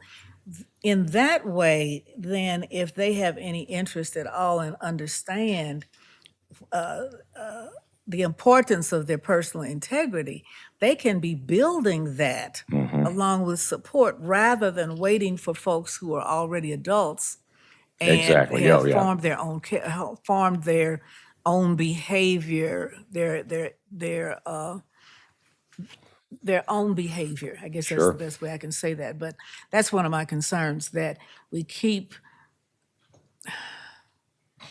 I don't want to say keep beating a dead horse, but I think that we're ignoring a large, a potential group of people that we may not have looked at before. We're wanting to get them in real quickly, but we're not going to close that deficit quickly. It's there. No, ma'am. It's all across the country. We recognize that. But if there's some innovative ways to, again, use the school resource officer, have them do little workshops, show them the videos, do all those kinds of things to encourage kids to be thinking about what they want to do at that point. 14 is not too young. Right. And Oh, a lot of absolutely 8th not. graders are 14 years old. Yeah. When you see a young man that's surrounded by his family in here and doing the right things, that's what I'm talking about. Yeah. We do have the careers and pathways through law enforcement. Just had a first responder camp where we had 25 kids. So was designed to start right after PAL for the high school age kids. So we need to look at those kids and show up at the camp with some applications to see if any of them qualify for any of our jobs. We missed the opportunity last week, but Sergeant McCrary and I talked about it, but that is a pathway towards getting hired here for our 18-year-olds. We have, and we have Camp Fury going on right now as we speak. This week, we're doing Camp Fury, which is youth as well. So Talk about that just a bit. What is Camp Fury? right. So we take a bunch. It's almost imagine like our Explorer program, Explorer Post. We have a bunch of youth come out. We work them through building clearances. We show them all of our assets, go over traffic stops, things like that with them, and give them. We are doing some of these things. It's just we need to get that word out further. So, and we have to do that because the kids, unfortunately, they talk a little bit. The social media is there, but actually having a face-to-face conversation is hard for these kids to do these days. So like we have to do it. Like, hey man, you see it it's cool. Come here and take a look at this. And it actually gives them the chance to come see that it is cool. And then this is what it offers. So, and it's hard to get them to understand it's a good income. You have benefits.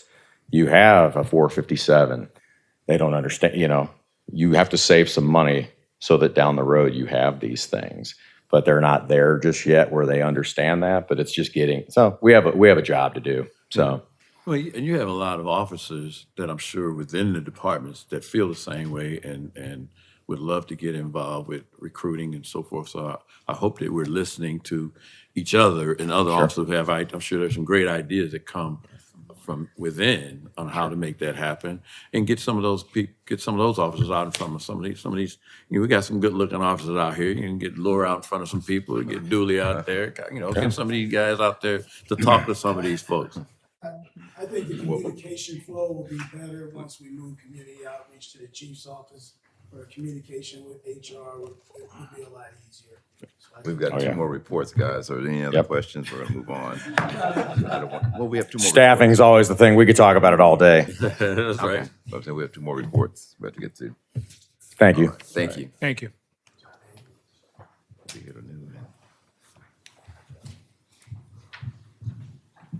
Good morning, members of the board. Chief. Morning. I'm going to make this quick because obviously intelligence operations, we cannot talk about too much. We recently moved in our new facility, the Fusion Center Criminal Intelligence Unit and the RIC, the Regional Information Intelligence Center. And we would all like to thank Gemma, Navigate Building Solutions and RIC Construction There have been some hiccups, but it is an extraordinary state-of-the-art facility, and we are happy to be there. I've seen an increase in the information sharing, the efficiency and effectiveness of this, of being able to walk down the hall for the detectives, investigators communicate has been absolutely amazing so far. So Criminal Intelligence Unit is supervised by Sergeant Andy Dacey. There's 11 detectives, 2 intelligence analysts. Of those 11 detectives, 3 of them are assigned to the Social Security Administration. 1 is assigned to the FBI, and 1 is assigned to the U.S. Marshals.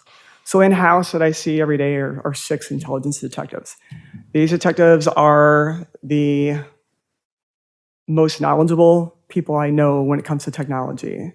And they use their assets to assist in all these investigations. They do attend a lot of training. They have to stay up to date on all the latest and greatest technology that's out there. They have received so many accolades.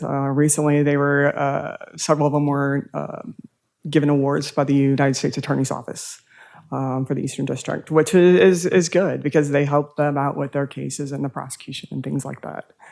Some highlights from 2025. They assisted in the apprehension of 103 individuals, seizure of 125 firearms, and then they went on 41 residential search warrants. And that's not to include all the hours and hours of surveillance that they've done.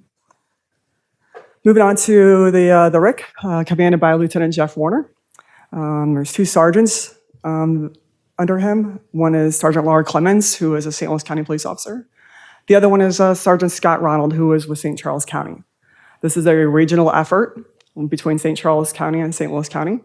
So we have an investigator there from St. Charles County who is amazing at what he does. I literally watched him back in the fall, solve a homicide and locate the suspect within an hour. It was the one in Ferguson at the Home Depot. Absolutely amazing at what he does. They're all wonderful. They all now have their Part 107 license, their drone pilot license, which we are excited about that program up and coming here later this summer and early fall. We also have 2,000 license plate readers and 2,500 PTZ cameras. Those are the pan, tilt, zoom cameras. Those are both public and private cameras. So we have access to some of our business partners and their cameras, which allows us to do a whole lot more work than just having the cameras that departments, other municipalities would provide us. So Walmart, for example, Home Depot, we have access to their cameras to help us. Highlights from 2025 for the RIC. The RIC was named the Real-Time Crime Center of the Year for the United States. We're starting to partner with schools. They did out at St. Dominic High School.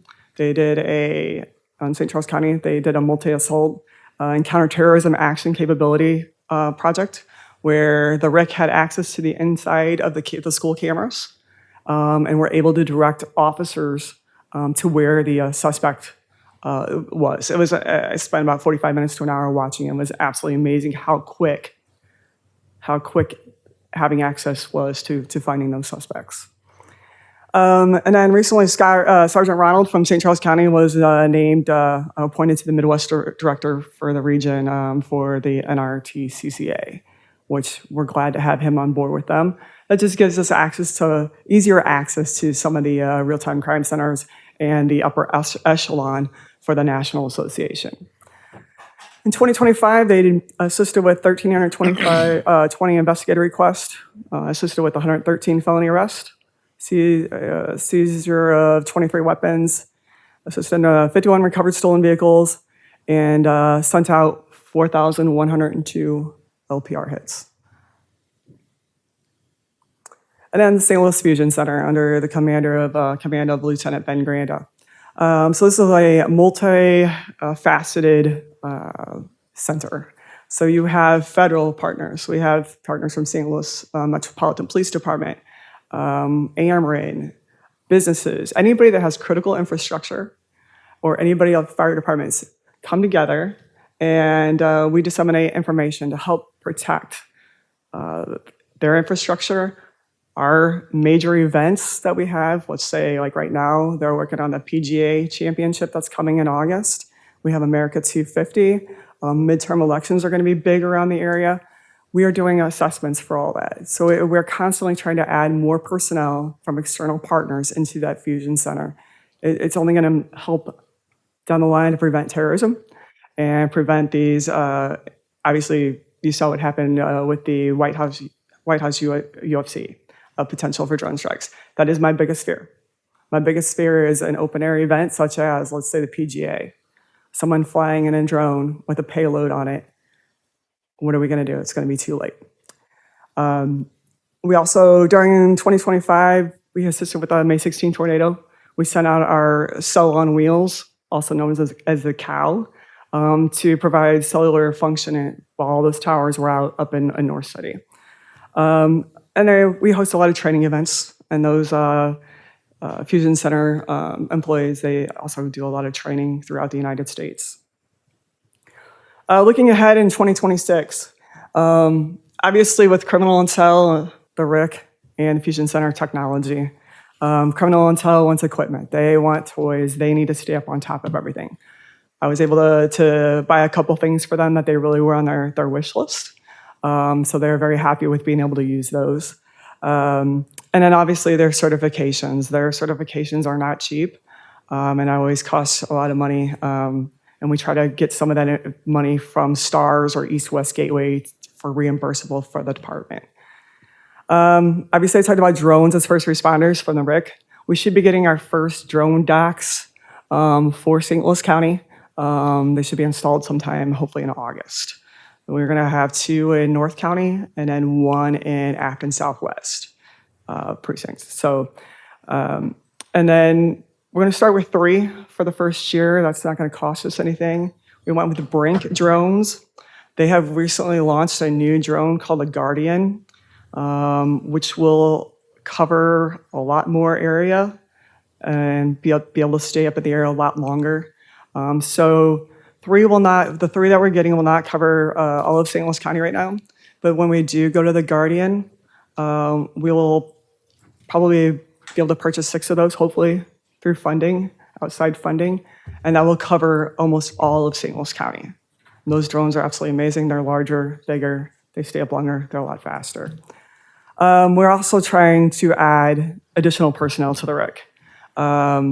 St. Charles County pilots, their drone pilots, are going to be coming assigned to the RIC at the end of the summer, and they will be flying St. Charles County drones out of our RIC. That collaboration just keeps growing and growing.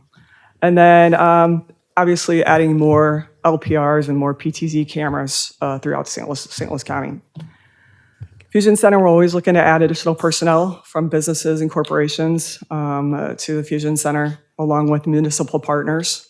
There's been some interest in, I believe, Bridgeton, Maryland Heights, of possibly adding someone there. Obviously, Lieutenant Granda is working with those chiefs and other commanders to try to figure out what that footprint would look like. And then we're obviously preparing for our special events. The Fusion Center does over 1,500 joint threat assessments every year. Those are done with the FBI and Department of Homeland Security.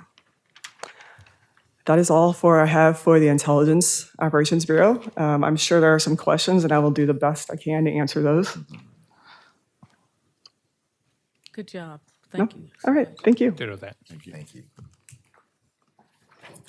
Future focused, no doubt about it. Very future focused. Yes, very much so.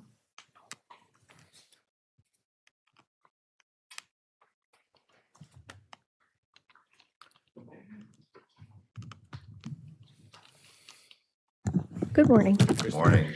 I am Kirsten Tilley. I'm here in place of Michelle Ryan as she retired. So I'm filling in for the Office of Emergency Management today. Just a little background. I know you guys know what we do, but just to make it simple, we are the main coordinating agency for any emergencies, disasters, or large events, meaning we go outside of just unincorporated St. Louis County Police. We deal with all the municipalities. We deal with the fire departments, the schools, all of that. My Office of 10 currently supports 88 municipalities throughout St. Louis County. We have 43 fire and EMS services, 58 police departments, 24 school districts, It's a lot. We have 9 staffed right now, 9 positions staffed. Michelle Ryan's position is still open. Last year in 2025, right after our tornado that hit, we got an additional planner. So that put us up to 4 total planners in our office, which really, really helped. The more planners we have, the more we can do, the more we can be prepared. Our staffing follows ICS standards, FEMA guidelines. All of our titles align with ICS. So if a disaster or emergency does happen, we're already in our positions that we're already in our roles, we're in our positions that we're going to fill during that disaster. When there's not a disaster happening, we obviously do a lot of community outreach and we do exercises. These exercises are opened up to anybody within St. Louis County, including the municipalities that we work with, and that helps strengthen our relationships. Not just within the police department, but outside agencies as well, because as you guys know, last year's tornado, when that hits, it's not just police, fire, and EMS that respond. It's a whole lot more than that. So we include them into our exercises and we encourage them to take the classes that we offer. We advertise on social media and everything like that. So we do that in our free time. Currently, right now, we are planning for the BMW Championship at Belle Reve. We're involved with that planning. That's one of the biggest ones that we have planned for so far because we typically do the Steeple Charity Classic. We've done that for 3 or 4 years now. We don't have to reinvent the wheel. We can run off of what we did the previous year, so that's helpful. Afton Days is a regular occurrence for us each year. And we have the 200th anniversary celebration for the U.S. Air Force at Jefferson Barracks this year. That's a new one for us. Current projects that we have going on in our office right now after our tornadoes that hit last year, we got to work with Public Works on what could we do better, because it was a big disaster. There was a lot of cleanup, and cleanup takes the longest, especially after a tornado of that size. Public Works discovered some companies that actually follow the compliance that FEMA requires for reimbursement for cleanup, because FEMA gets all the way down into the weeds as far as wanting to know the circumference of every single root ball that came up out of the ground and what kind of dirt it was in. They're very specific, but Public Works did find that there are companies all over the place that are within compliance to be able to report that. You guys know the size of St. Louis County and the size of our Public Works. When we have that many municipalities and that big of an area affected, we do need additional help. So we are actively looking for a removal and disposal service and a debris monitoring and oversight service. That would be incredibly beneficial and super helpful, especially even when it came to flooding. It doesn't have to be a tornado, anything that affects. So we're working on that. We have a memorandum of understanding with MOBAP University. We did a community event there just recently, a couple months ago, and their security director walked up to us and started talking to us, and he said that every single building they have on campus has a backup generator. Well, if our EOC is compromised, we have other places we can go. There's not a single one that has a backup generator. So I started talking to him, and I'm like, this would be a great place to relocate to if something ever happened. You know, maybe we could talk about that. And so we did. We started talking about it, and they're going to allow us to use their facilities with their backup generators as an alternate EOC if needed, as long as we continue to come out there and promote emergency preparedness and maybe put on some exercises for their instructors and stuff. That is a new group of people that we don't typically get to talk to and get to meet and make relationships with. We don't go to a lot of colleges, but Missouri Baptist is looking to get emergency management degrees in their system too. So that was just something interesting. We do the Gateway Regional Crime Interdiction Task Force. I know that one's a mouthful. Once a month, that happens in our EOC, and we're there to monitor, and we put up the screens and everything. We're just there for support in case something bad happens. We're refitting every single St. Louis County officer's gas mask this year, because 10 plus years of having the same mask, you know, your body changes or your face changes, they need to be refit. So we're doing that during their in-services. And we are becoming a lot closer with our 24 school districts and their emergency operation plans. They keep sending them to us, and we review these operation plans, and we can poke holes in it. We can say, this is an area that you need to focus on, and we can do an exercise to show you what you're missing. So we'll get with their school boards and stuff and do these exercises. And it's really eye-opening for them when we do that. A little bit of a lot of stuff, but that's what I have.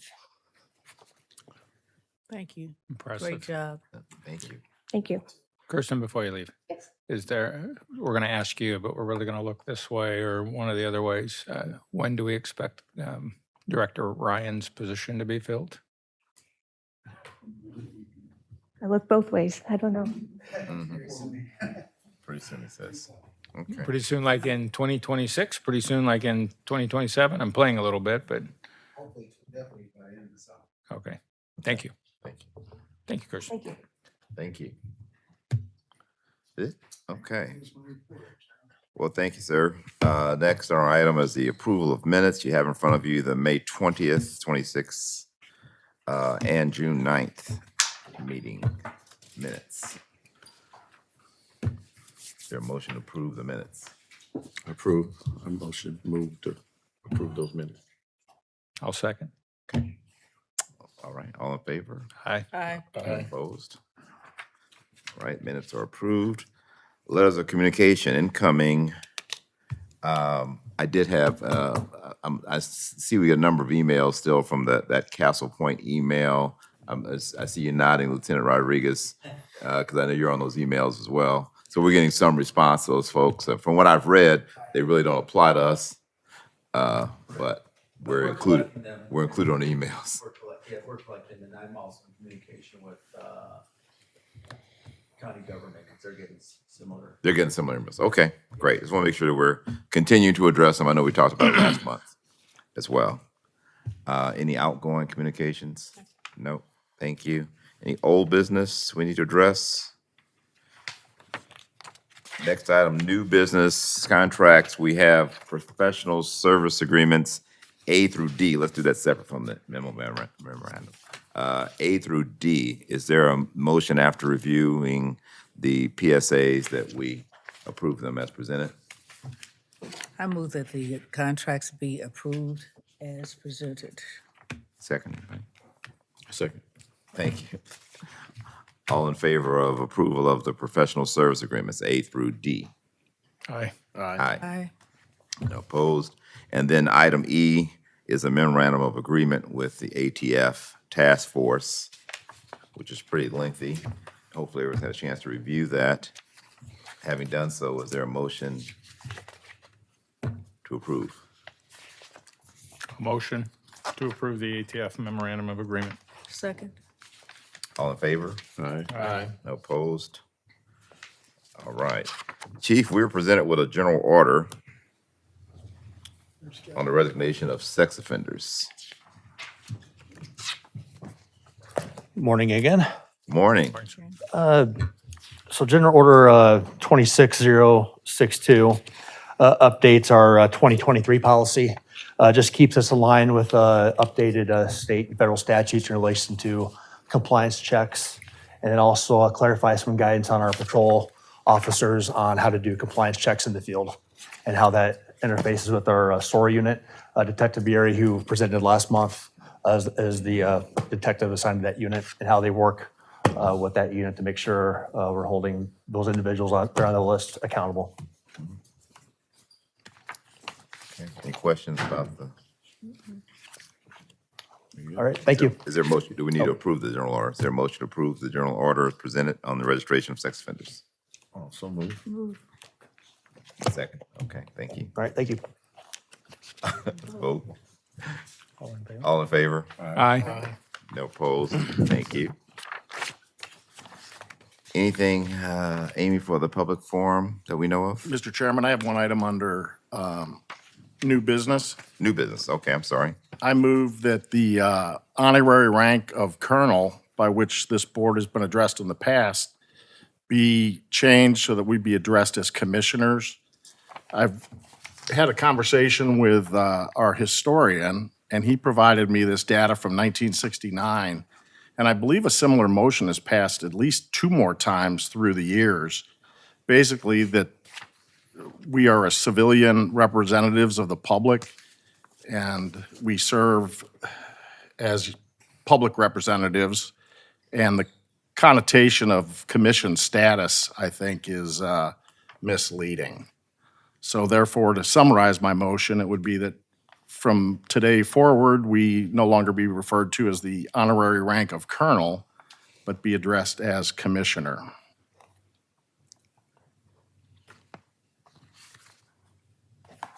Discussion, anybody? Need a second before you can. Yeah, but have a second before we can have a discussion. Oh, You need a second just to have the discussion? Well, I'll second it so we can have the conversation. okay. Now, any discussion? No. I mean, it's, you can call me Big Daddy, I don't care. Well, we already do. Right there, you know. I'll appreciate Commissioner Wild's approach to it. I know it's something that indirectly, I think we've had different conversations about it. Why are we referred to as colonel? So making a formal motion to get rid of it makes sense because we're not commissioned and we're not colonels. How long has that been in effect? How long have we been doing this? I mean, Anybody know? Since Du Bois, one of the current second chief, I believe. I don't know what year that was, but I can afford the information from Klein. I'm all for change. I don't care about change, but. I'm sorry? He's the deputy historian. The deputy historian? So you say since 60s. Since the At 60s? least, if it was the second chief, that's got to be the late 50s, early 60s. Yes. Yeah, we were established in 1955, so. Yeah. In 1969, it was rescinded by Superintendent DeGrazia. Am I saying that correctly? Correct. And then I believe 2 other times this board has changed it, but somehow it keeps coming back to being colonel. So with that, I'll call the question. So the reference will be just commissioners, right? Correct. Well, there's some, I guess I'd like to see the history. Obviously, you've got some research there. I think it's worth us at least knowing the history before we vote. That'd be my thought, that we get the history presented to us, as Charlie talked about, Lieutenant Rodriguez, I'm sorry, and the information that I don't know the history of it at all. I would tend to agree only because you mentioned in your research that it's been changed back and forth several times, and I'm curious about The rationale, right? I don't know the Well, rationale I mean, why it changed. Changed from colonel to commissioner, then back and forth. I think that the terms basically are interchangeable as far as how we're addressed. When we're in meetings, we're addressed as commissioners. So I don't know that a change is necessary. But before that, I'd like to be able to see all of the background that you've been able to acquire. Could we, is it I'll possible? call the question, so I think we need to have a vote. Yeah, so I'm saying we could do the research and then vote on it No. potentially next. You have at the to next vote meeting. now. Yeah, I understand. I move whatever we do, we make a motion that it's permanent, so we don't can do this every few years, a few months. It's a waste of time. You know that. Okay. Any more You can't discussion? encumber another board. I know. Yeah, you can't tell another board what to do, though. Right, so that's why I want to know the background. Yeah, But anyway, I'd like to have it's knowledge called before I for the vote. vote, so. Okay. Any more discussion? All right. Motion's been made, seconded, in favor, Aye. Aye. opposed, I say no. I abstain. No, I abstain. If you abstain, it kills it. But I want to revisit the issue. Yeah, we can revisit it. I definitely want to revisit it. Hopefully when I'm gone, but yeah. Okay. You'll be the only one left. All right. They would say the king. Did we talk about public forum? We had nothing. With that, we will. The Board of Police Commissioners may vote to go into closed session for legal advice and review of claims and lawsuits involving the police department and for confidential and privileged communications with counsel, Section 610.0211 RSMO and Section 114.020.11 SLCRO, and to discuss personnel matters closed under Section 610.0213 and Sections 114.020.13 SLCRO. Is there a motion to go to closed session? Move that we go to closed session. Second. Amy, We no got a roll vote? call, right? Commissioner Ashford? Yes. Commissioner Banks? Yes. Commissioner Hassler? Yes. Commissioner Thompson? Yes. Commissioner Wild? Yes. Thank you. We are now in closed session.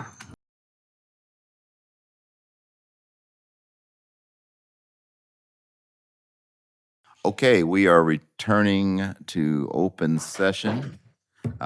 There was one vote taken to return to open session. And our next day for our meeting of the board will be Wednesday, July 15th of 2026. Is there anything else, ladies and gentlemen? I just want to thank everybody for coming out. Oh, yes, please. Thank everyone for coming. Drive safely Right. on the way home. Is there a motion that we close? I move that we adjourn this open session. Second. Amy? Commissioner Ashford? Yes. Commissioner Banks? Yes. Commissioner Hassler? Yes. Commissioner Thompson? Yes. Commissioner Wild? All right. All right. See you when to see you. Thank you for Adjourned. everything. We are adjourned.